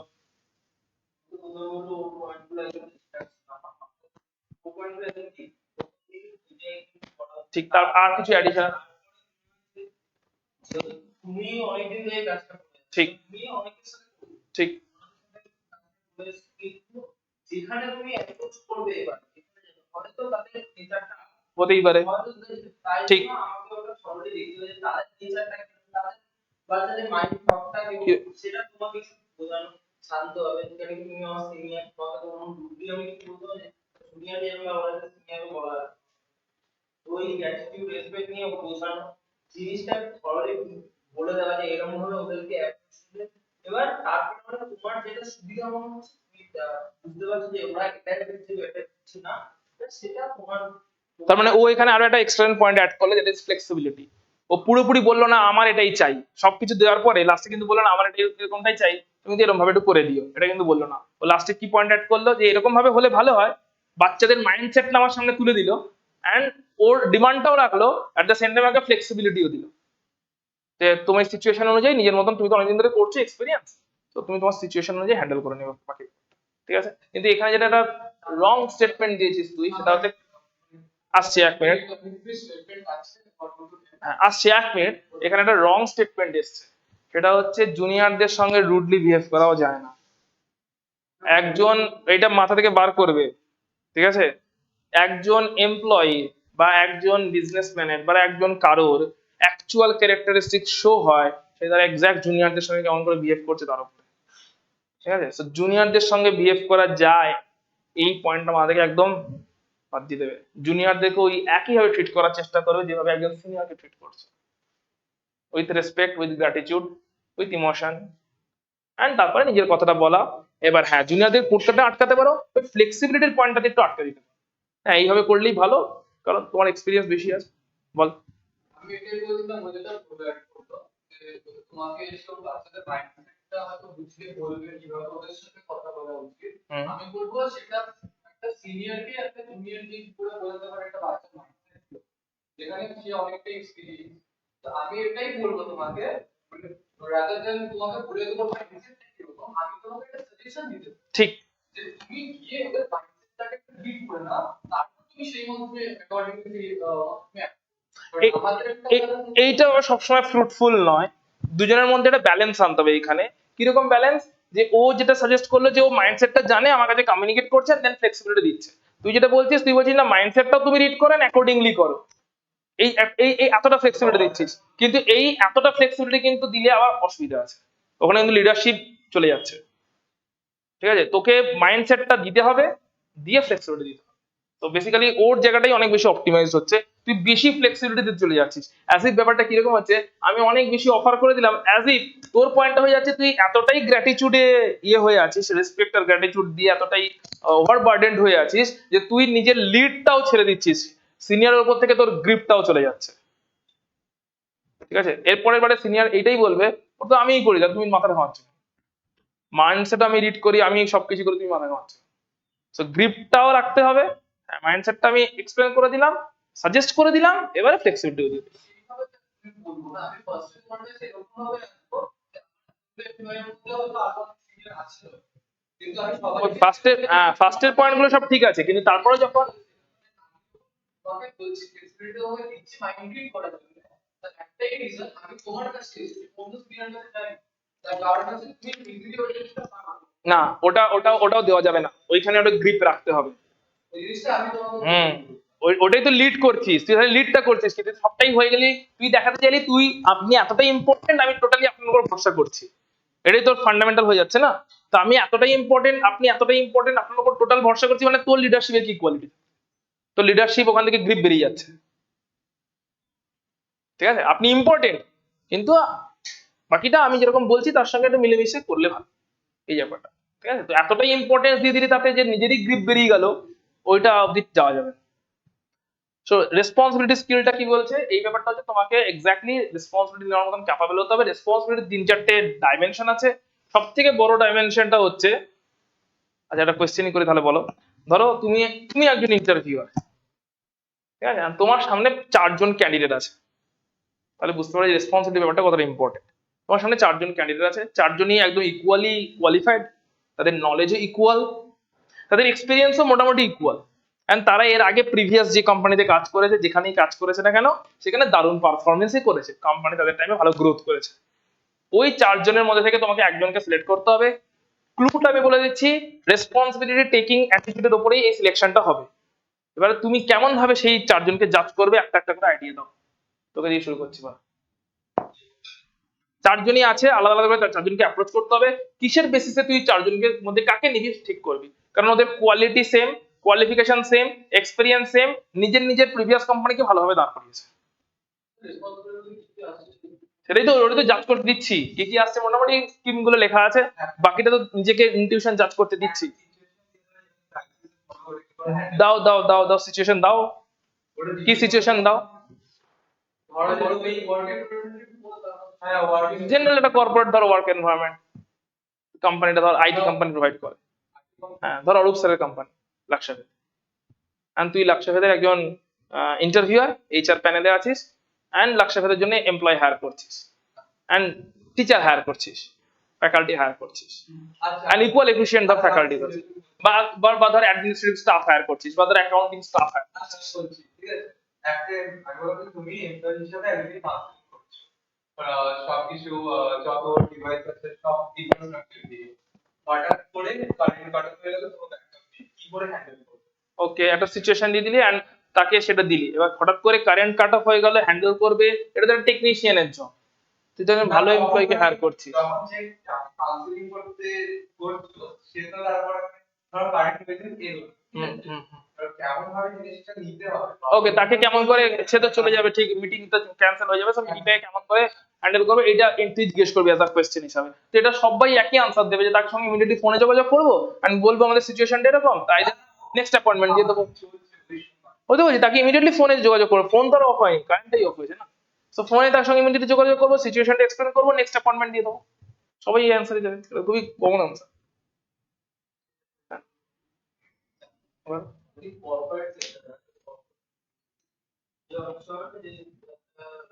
মিটিং হয় যে লাস্টে আমাদের কি সেলসে একটা লস হলো, ওকে, তো একটা ইমাজিনেশন ওকে ইমাজিন করতে হবে, তোমার একটা লস কোম্পানি 100% সেলসের মধ্যে কোম্পানি 60% লস, এই মান্থ তুমি ওটা জাস্ট কোপ আপ করে তোমাকে তো না ওকে, লসটার সঙ্গে কি করে তোমার ম্যানেজ করবো, দেখে তোমাকে আনসার করতেই হবে, তুমি ওটার সাথে কোপ আপ করে ঠিক ঠিক, আর কিছু বল। টিমে দিয়ে দিবি, ওকে, রোডিস দিয়ে দিবি, পুরোটা টাস্ক দিয়ে দেবো, মনে হচ্ছে ডেফিনেটলি কোন একজন ডেফিনেটলি ফেল করবে, কি করে ভাবছিস? আচ্ছা, টাস্কটাই এমন টাস্ক যেটা ফেল করে যাবে, ওকে ফাইন, যে ফেল করবেই, মানে ফেল হবেই, ওকে ওকে ওকে ফেল হওয়ার পরে চারজন আমাদের চারটে ডিফারেন্ট অ্যাঙ্গেল, ওকে ঠিক, কেউ অন্যভাবে ব্লেম করবে, কেউ নিজেকে ব্লেম করবে, কেউ নিজের রেসপন্সিবিলিটি নেবে। ওখান দিয়ে যে নিজের রেসপন্সিবিলিটিটা নেবে না, যে টাইমে বা অন্য কিছু কন্ডিশনটাকে ব্লেম না করে নিজেকে ব্লেম করবে, কারণ সেই মেন রেসপন্স এর তার মধ্যে রেসপন্সিবিলিটিটা বেশি। ঠিক, আর কিছু পয়েন্ট অনেকে আমি যদি বড়টা এই জিনিসটা হয়, তো সেখানে আমি বলবো এর আগে অনেকগুলো কোর্স আমরা লঞ্চ করেছি, আর সেগুলো অনেক ভাবে আমরা ইমপ্লিমেন্ট করার চেষ্টা করেছি, আর সেগুলোতে এইভাবে লস হয়েছে বা এইভাবে আগে যাওয়া যায়, তো সেটা আমি পুরো বলে দেবো। আর তারপর বলবো আমার কাছে লেটেস্ট একটা কোর্স আছে বা একটা তোমার মডিউল আছে বা যাই হোক, তো সেটা তোমরা কিভাবে এটাকে কনসিডারিং দ্য ফ্যাক্টস যে ওটা ক্রিয়েট করেছে বা কোনোভাবে ইস্যু হয়েছে সেই মাথায় রেখে তুমি কিভাবে এইগুলোকে ওকে এক্সিকিউট করবে, তার মানে সবারই যেটা কমন পয়েন্ট সেটাকে সামারি করে দিয়ে, is a very good point, যে সে অ্যাকচুয়ালি কতটা সাকসেস করেছে বা কতটা কোম্পানিকে আগে বেরিয়েছে সেই পয়েন্টের জাজমেন্টটা হচ্ছেই না, যে কে কতটা নিজের পোর্টফোলিও বানিয়েছে, জাজমেন্টটা হচ্ছে কে কতটা ক্রাইসিস হ্যান্ডেল করতে পারছে, রাইট? সো একটা ইন্টারভিউর কথা বলি, সেই সেন্সে এই কোয়েশ্চেনটা মাথায় এসেছিল। সুন্দর পিচাইকে যখন গুগলে হায়ার করা হচ্ছিল অ্যাজ আ সিইও, তো সুন্দর পিচাইকে অনেকবার খড়গপুর আইআইটি দিয়েছে ইন্টারভিউ দিয়েছে, ঠিক আছে? তো তার মধ্যে একটা ইন্টারভিউ আমি লাইভ অ্যাটেন্ড করেছিলাম, আর বাকি অনেকগুলো ইন্টারভিউ আমি ইউটিউবে দেখেছিলাম। সো ফার্স্ট টাইম যখন আমি সুন্দর পিচাইকে দেখি, that was in 2017। So IIT খড়গপুরের লাইভ ইন্টারভিউ তো নিয়ে এসেছিলেন। তো এই সেম কোয়েশ্চেনটা ওনাকে জিজ্ঞেস করা হয়েছিল, যে আপনি যখন ইন্টারভিউ দিতে গেছিলেন, বল, ওনার ইন্টারভিউ মানে জব ইন্টারভিউ নয়, এই ইয়ে টাইপের ইন্টারভিউ, মানে আইআইটি বাচ্চাদের জন্য ইন্টারভিউ সেশন হচ্ছিল, একটা কোয়েশ্চেন আনসার সেশন চলছিল, ঠিক আছে? সো ওখানে যখন আসে, তো ওনাকে জিজ্ঞেস করা যে আপনি যখন গুগলে অ্যাপ্লাই করেছিলেন অ্যাজ আ সিইও, তো কোনো একটা এক্সপিরিয়েন্স শেয়ার করুন, ঠিক আছে? তখন উনি বলেছিলেন, যখন আমাকে ফার্স্ট টাইম ইন্টারভিউর জন্য ডাকা হয়, তো আমাকে এক্স্যাক্টলি এই কোয়েশ্চেনটাই করা হয়েছিল, যে তোমার সামনে তুমি হায়ার করতে হবে, চারজন আছে যারা ইকুয়ালি ক্যাপাবল, তো তুমি কি পয়েন্টে হায়ার করবে? মাই আনসার ওয়াজ দ্যাট, এইভাবে উনি বলেছিলেন যে আমি চারজনকেই এটা জাজ করার চেষ্টা করবো, এই পয়েন্টে জাজ করার চেষ্টা করবো, আজকে কোম্পানি প্রফিট আছে তুমি কেমন করছো, কালকে যদি কোম্পানি দারুণ লসে যেতে থাকে, খুবই একদম বাজে সিচুয়েশনে, একদম খারাপ অবস্থায়, তোমার কাছে এক্স্যাক্টলি কি স্ট্র্যাটেজি আছে তুমি কোম্পানিকে তুলে আনবে। সো যে স্ট্র্যাটেজিটা দিতে পারবে বেটার, বোঝা যাবে যে সে অনেক বেশি রেসপন্সিবিলিটি নেওয়ার ক্যাপাবল, কারণ সেই একটা লসের প্ল্যানিং করা কোম্পানিকে স্ট্র্যাটেজি দেওয়ার চেষ্টা করছে। এখানে ইউজুয়াল টেন্ডেন্সি থাকে লসে রান করা কোম্পানিতে কেউ জয়েন করবে, এটা তো ইউজুয়াল টেন্ডেন্সি, বাট সেই লসে রান করা একটা কোম্পানিতে সামহাও ফিউচার ভিশন দেখতে পাচ্ছে, তো তার মধ্যে ভিশন আছে, অ্যান্ড সেটাকে স্ট্র্যাটেজি দিয়ে কনভার্ট করানো মানে হিউজ রেসপন্সিবিলিটি, মানে সোল রেসপন্সিবিলিটি সে নিচ্ছে, অন্য সে কি পার্টিকুলার একটা প্রোডাক্টকে সেল করার রেসপন্সিবিলিটি নিচ্ছে, পুরো কোম্পানিটাকে ঘোরানোর রেসপন্সিবিলিটি নেওয়ার চেষ্টা করছে, লসে রান করা কোম্পানি যেখানে আর কেউ জয়েনই করতে চান, right? So this is the responsibility thing. So এখানে কি কি পয়েন্টস আছে, একটা টিম ওয়ার্কের ব্যাপার আছে, গোল, এখানে অনেকগুলো ছোট ছোট ইন্টার রিলেটেড কানেক্টেড আছে, যেগুলো আগে অনেকবার ডিসকাস করেছি, পুরো ডিটেইলে যাচ্ছি না। সো টিম ওয়ার্কের ব্যাপার থাকছে, তোমাকে এখানে ক্রিয়েটিভিটি এন্ড ইনোভেশনও আনতে হবে, এমন কিছু একটা স্ট্র্যাটেজিকে আনতে হবে যে স্ট্র্যাটেজিটা একদম ইনোভেটিভ স্ট্র্যাটেজি, এটা ঠিকঠাক ভাবে অ্যাপ্লাই করতে পারলে দারুণ কিছু হয়ে যাবে, হয়তো অ্যাপ্লাই হচ্ছে না এখন ঠিকভাবে, বাট যদি করা যায় ঠিকভাবে সেটা দারুণ কিছু হয়ে যাবে।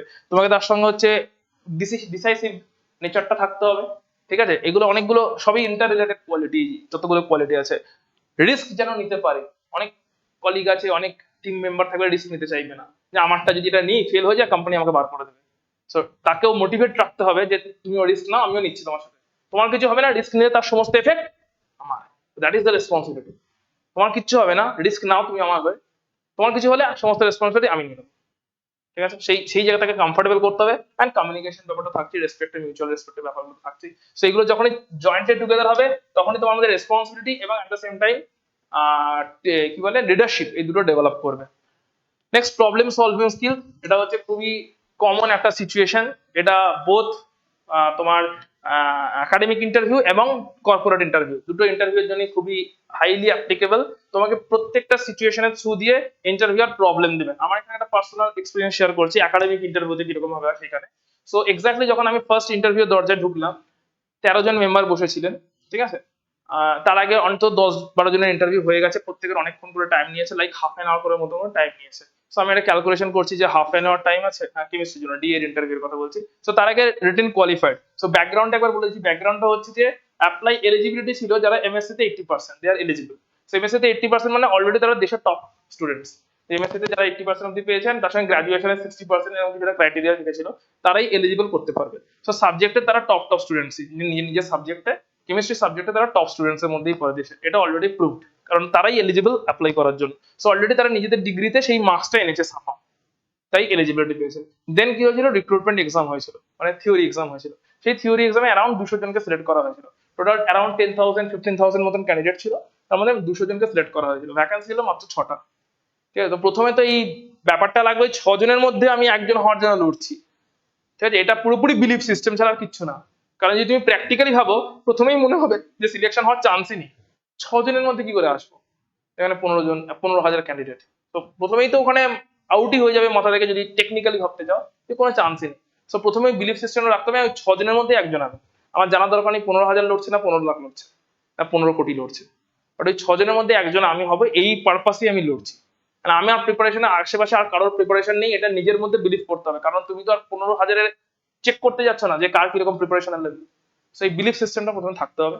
ফলোড বাই, এবার কি হলো, রিটেন হলো, 200 জন সিলেক্টেড হলো, এন্ড 200 জন সিলেক্টেড হওয়ার পরে তাদের ইন্টারভিউ হলো। সো অটোমেটিক্যালি মাথায় ঢুকে গেল ওই 200 জনের মধ্যে আমার র্যাঙ্কিং ছিল 30 পজিশনে। সো অটোমেটিক্যালি মাথায় ঢুকে গেল আমার রিটিনের টেস্ট করানোর পরে যে আমি ঠিকঠাক রিটিন দিয়েছি, অ্যান্ড ঠিকঠাক রিটিন দেওয়ার পরে আমার ঠিকঠাক র্যাঙ্কিংটা রিটিনের রেসপেক্টে এসছে।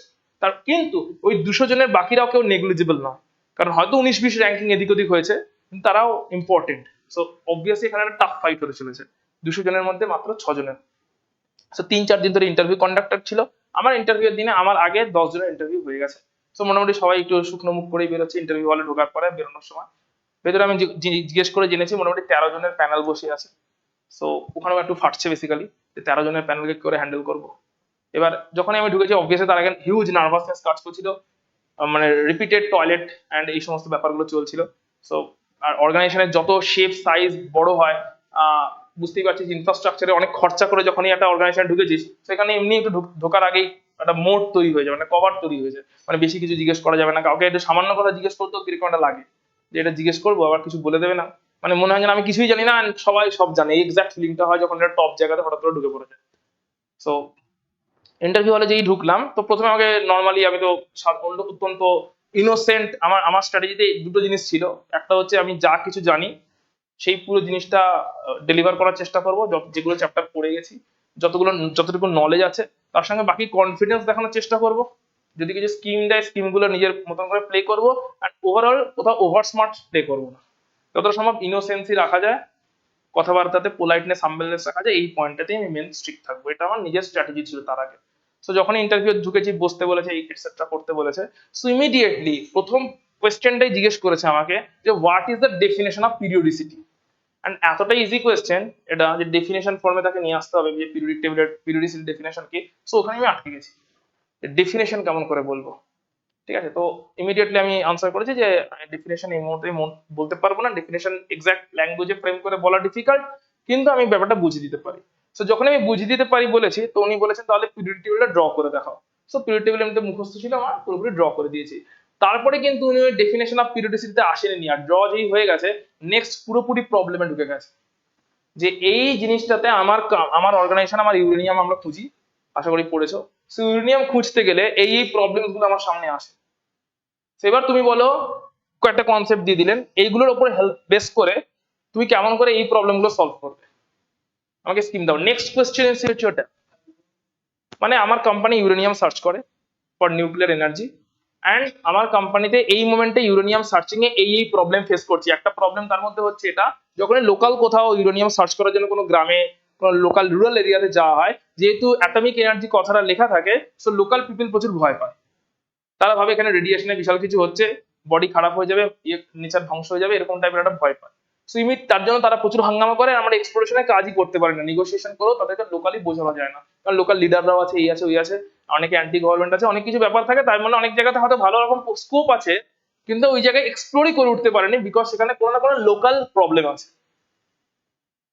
যেমন আসামে একটা জায়গায় ভালো রকম স্কোপ আছে, বাট ওখানে এত গুন্ডাদের প্রবলেম যে জিওলজিস্টরা মার খেয়ে অব্দি বাড়ি চলে এসছে, তারপর থেকে জায়গাটা বন্ধ হয়ে গেছে। ওটা ওখানে ভালো রকম স্কোপ আছে, সেই এই একটা লোকাল প্রবলেম আছে, এর সঙ্গে সাবজেক্টের কোনো কালেকশনস নেই। তুমি আমাকে বলো এবার কেমন করে এটা প্রবলেমটা সলভ করবো। তখন কিন্তু উনি আর আগের টপিকে ব্যাকই করলেন না, যে পিরিয়ডিসিটি ডেফিনেশন দিয়ে স্টার্ট করেছিলেন। সো ইমিডিয়েটলি যখনই দেখলেন আমি ফার্স্ট কোনো একটা জায়গায়, ইজি জায়গায় ফাম্বেল করে গেছি, তখন উনি কিন্তু আমাকে একদম ডাইরেক্ট রিয়েল লাইফ সিচুয়েশনে ফেলে দিলেন।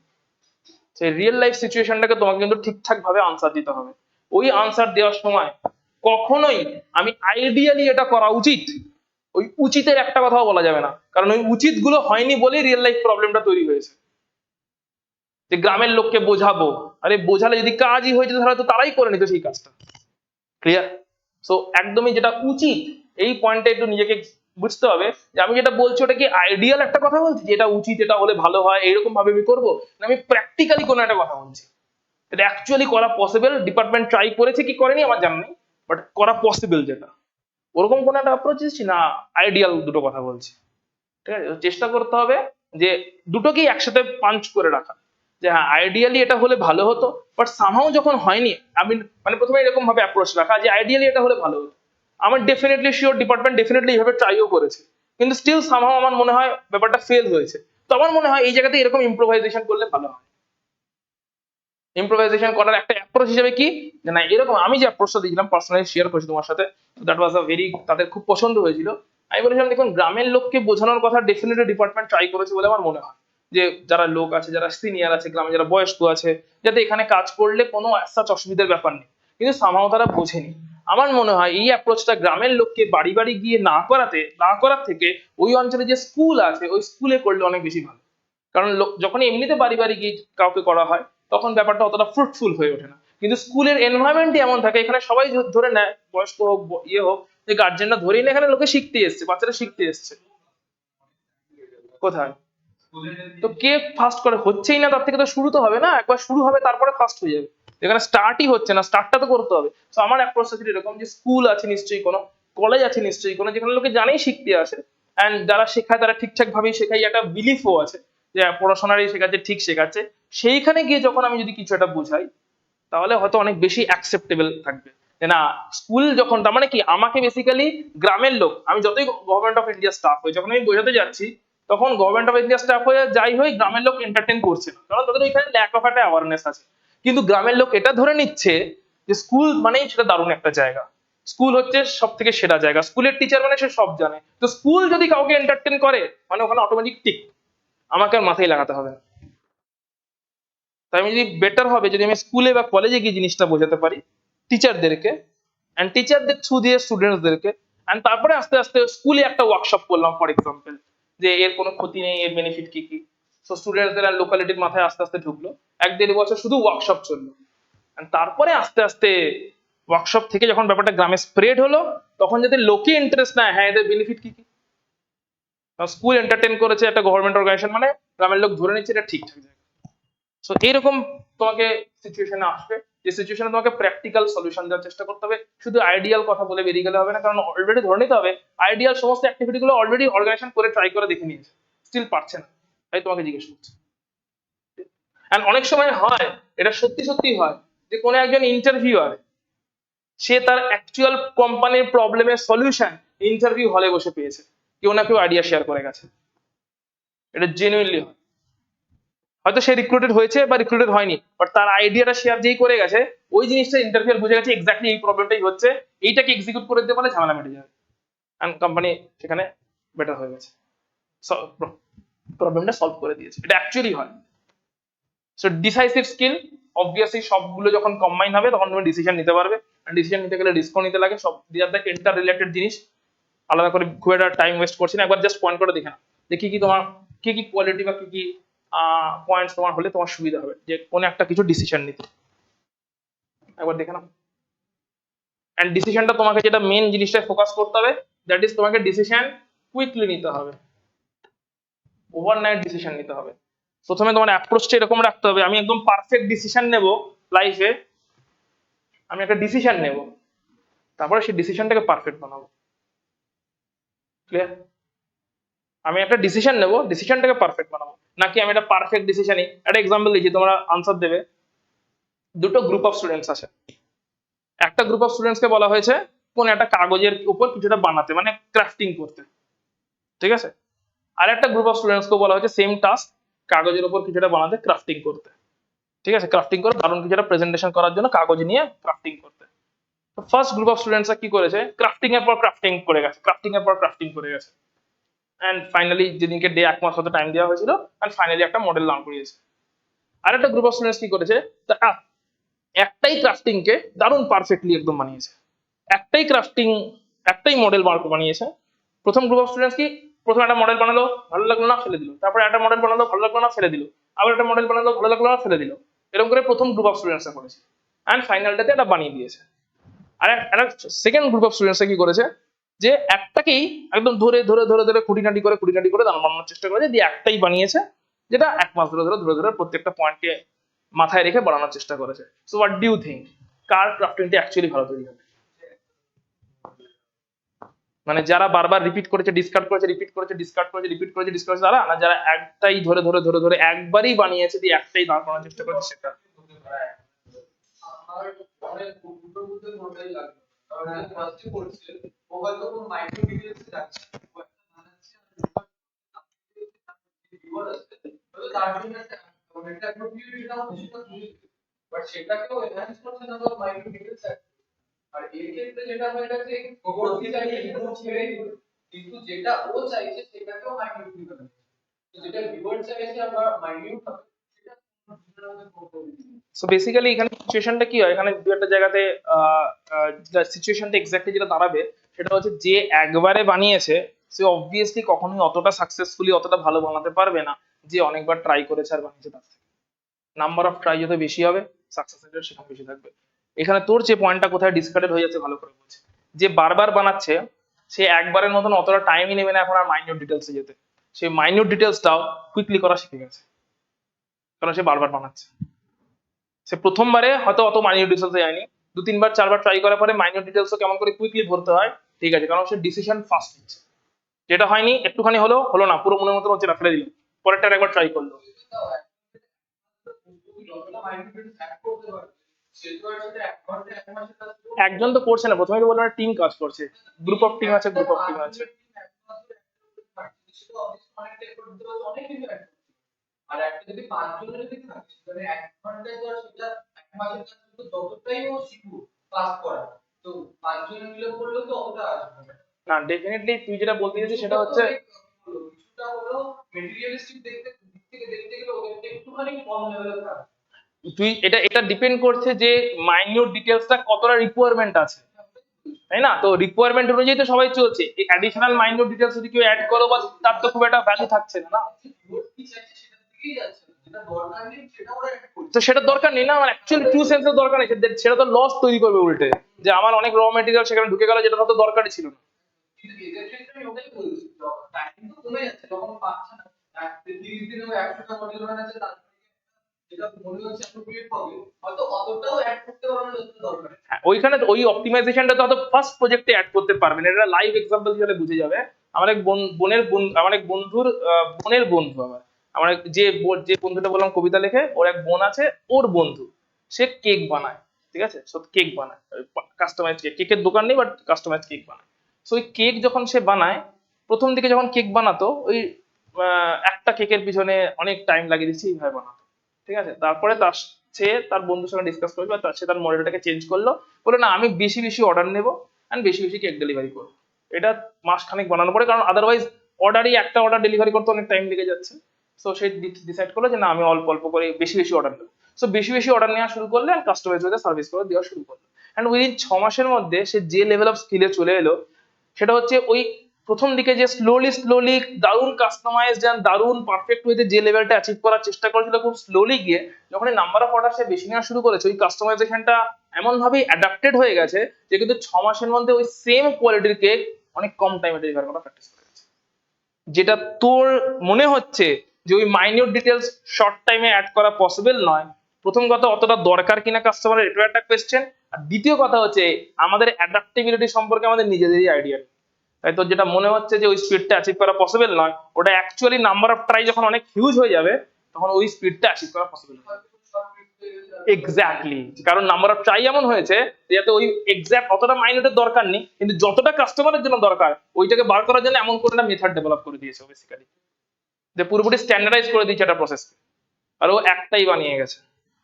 নাম্বার অফ ট্রাই বেশি করা হচ্ছে মেন ইম্পর্টেন্ট ব্যাপার এখানে। তার জন্য অবভিয়াসলি কুইক ডিসিশন নিতে হবে। আর কি বলছে এটা নিয়ে খুব একটা বলছি না, এর আগে একটা সেশন করেছি। ফ্লেক্সিবিলিটি, এই পয়েন্টটা অলরেডি ডিসকাস করলাম, যে যখনই সিনিয়র রেসপেক্টে কথাটা বললাম যে হ্যাঁ লিডারশিপ দিতে হবে, এট দ্য সেম টাইম তোমাকে একটু ফ্লেক্সিবিলিটি দিতে হবে। এটা একটা প্র্যাকটিক্যাল এক্সাম্পল তোদেরকে বলছি আজকে। অরূপ স্যারের সঙ্গে আমার গত বছর পরিচয় হয়েছিল, ঠিক আছে, অরূপ স্যারের সঙ্গে এক্সাক্ট পরিচয়টা গত বছর হয়েছিল। তো স্যারের সঙ্গে তারপরে যত টাইম গেছে এনগেজমেন্ট বেড়েছে, ইন্টারাকশন বেড়েছে। এবার কেসটা হয়েছে কি, স্যার আমাকে এতটাই, সেন্টার স্যারের, কোম্পানি স্যারের, এভরিথিং স্যারের, টোটাল সেট আপ স্যারের, বাট আমাকে সেই লেভেলের ফ্লেক্সিবিলিটি দিয়ে দিয়েছে যাতে আমার মাথাতে এই জিনিসটাই আসে না যে কোম্পানি স্যারের যা বাকি যা কিছু আছে ফেসিলিটি স্যারের, সবকিছুই স্যারের। এই পয়েন্টটাই আমার মাথা থেকে অমিট হয়ে গেছে, ঠিক আছে। অনেক কিছু জায়গাতে অরূপ স্যারই লিড করে, কিন্তু আমার মাথায় এই পয়েন্টটাই আসতে দেয় না যে অরূপ স্যার অ্যাজ আ কোম্পানির হেড হিসেবে লিড করেছে অ্যান্ড আমি কোম্পানির কেউ নয়। ওইটা হচ্ছে এতটাই ফ্লেক্সিবিলিটি জায়গা দিয়ে দিয়েছে যে এখন এতে কি হয়েছে, একটা উইন উইন সিচুয়েশন তৈরি হয়ে গেছে। সো ফ্লেক্সিবিলিটিটা বেসিক্যালি তোমাকে একটা উইন উইন সিচুয়েশন তৈরি করতে হেল্প করবে। তুমি সামনের জনকে এতটাই ট্রাস্ট করছো কিন্তু একটু হলেও কোথাও না কোথাও গ্রুমিং এর গ্রিপও আছে। যেমন অরূপ স্যার আমাকে কোনো একটা পার্টিকুলার পয়েন্টে গ্রুম করে, আমি কিন্তু গ্রুমটা শুনি।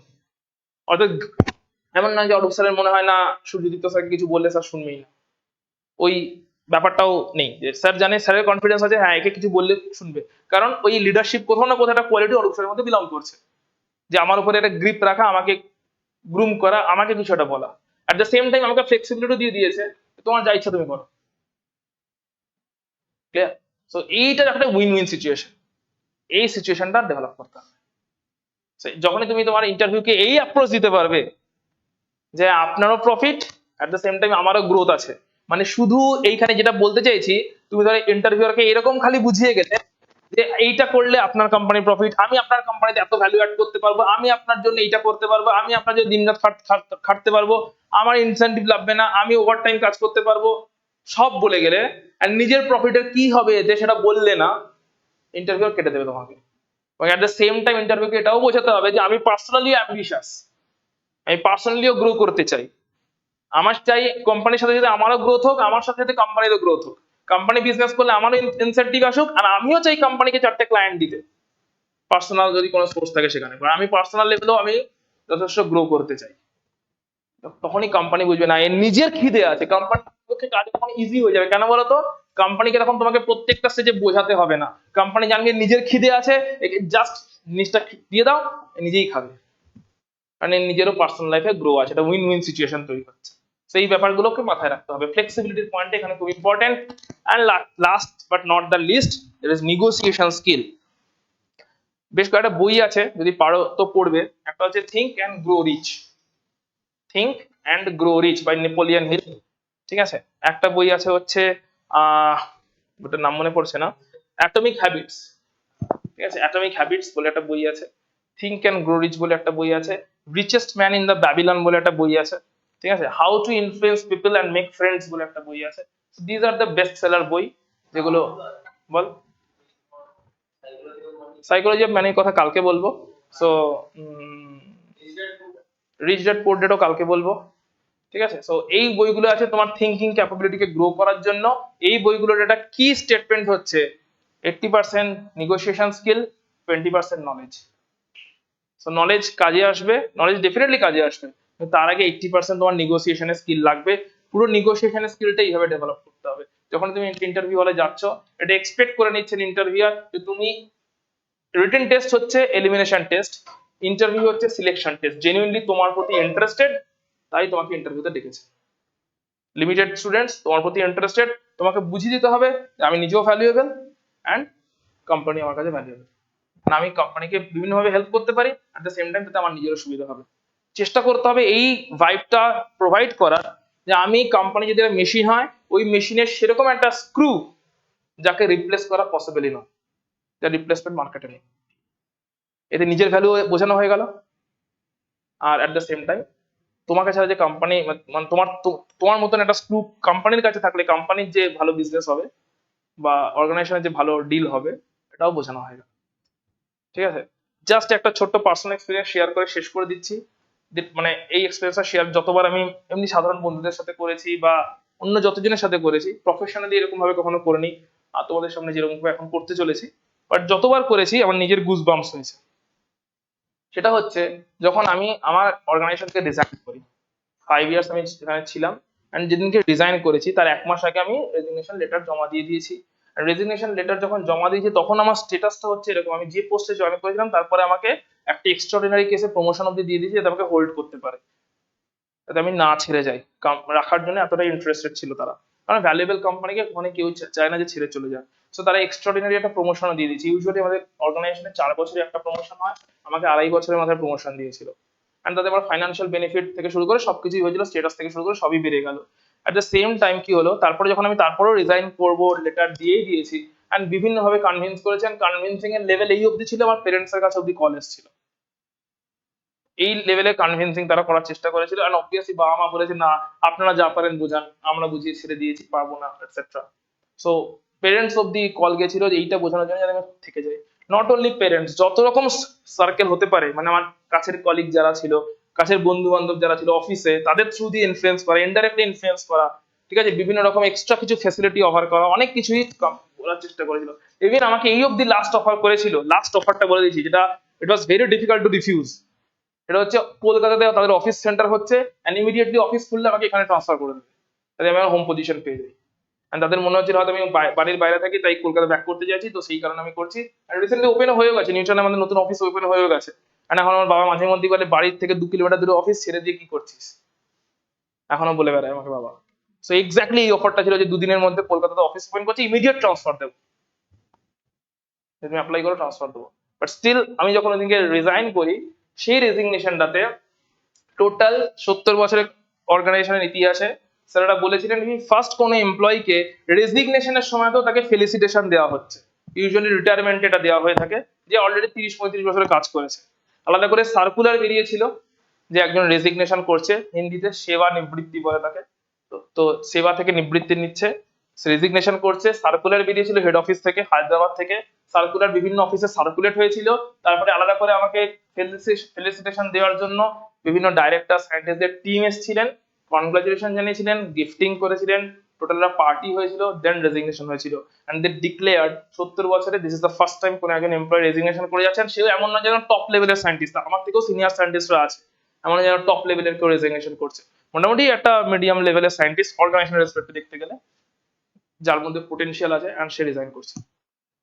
তো এই ফিলিংটা যখন আমি যেদিনকে পেয়েছিলাম, ওই দিনকে ফার্স্ট টাইম আমি এই ফিলিংটা বুঝতে পেরেছিলাম যে আমি যা করছি ঠিক করতে চলেছি। কেন বুঝতে পেরেছিলাম? যে আমি যেখানে মাইন্ড অতটা ইনভলভ নয়, আমার অতটা প্যাশন ফিল করি না, সেখান থেকে যদি এই ট্রিটমেন্ট পেতে পারি, যেখানে আমি প্যাশন ফিল করি সেখানে তো গোটা দুনিয়া আমার হয়ে যাবে।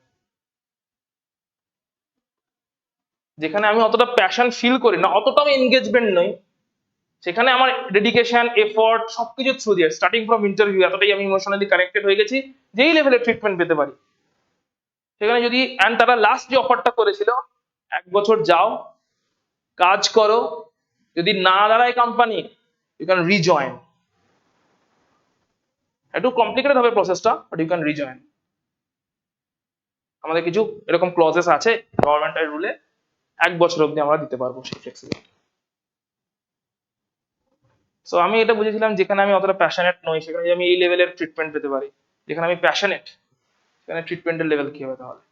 আর আমার নিজের প্রতি নিজের যে সেলফ রেসপেক্ট বলো, ভ্যালু বলো, অনেক বেড়ে গেছিল তারপর থেকে, ঠিক আছে। কিন্তু তারপরও যেটা মেন, আমার মাইন্ড ওপেন হয়ে গেছিল এখানে, যে এমন নয় যে আমি যেখানে যাচ্ছি সেখানে সব জানি, এখনো আমাকে অনেকের সঙ্গে মিট করতে হবে যাদের থেকে আমাকে শিখতে হবে।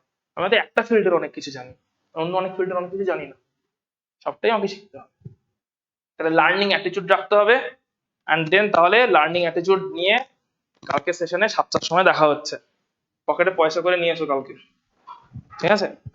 আজকে শেষ করছি সেশনটা এখানে। যদি ভালো লাগে তাহলে একটা ক্ল্যাপ দিয়ে দাও নিজেদের জন্য। Very good.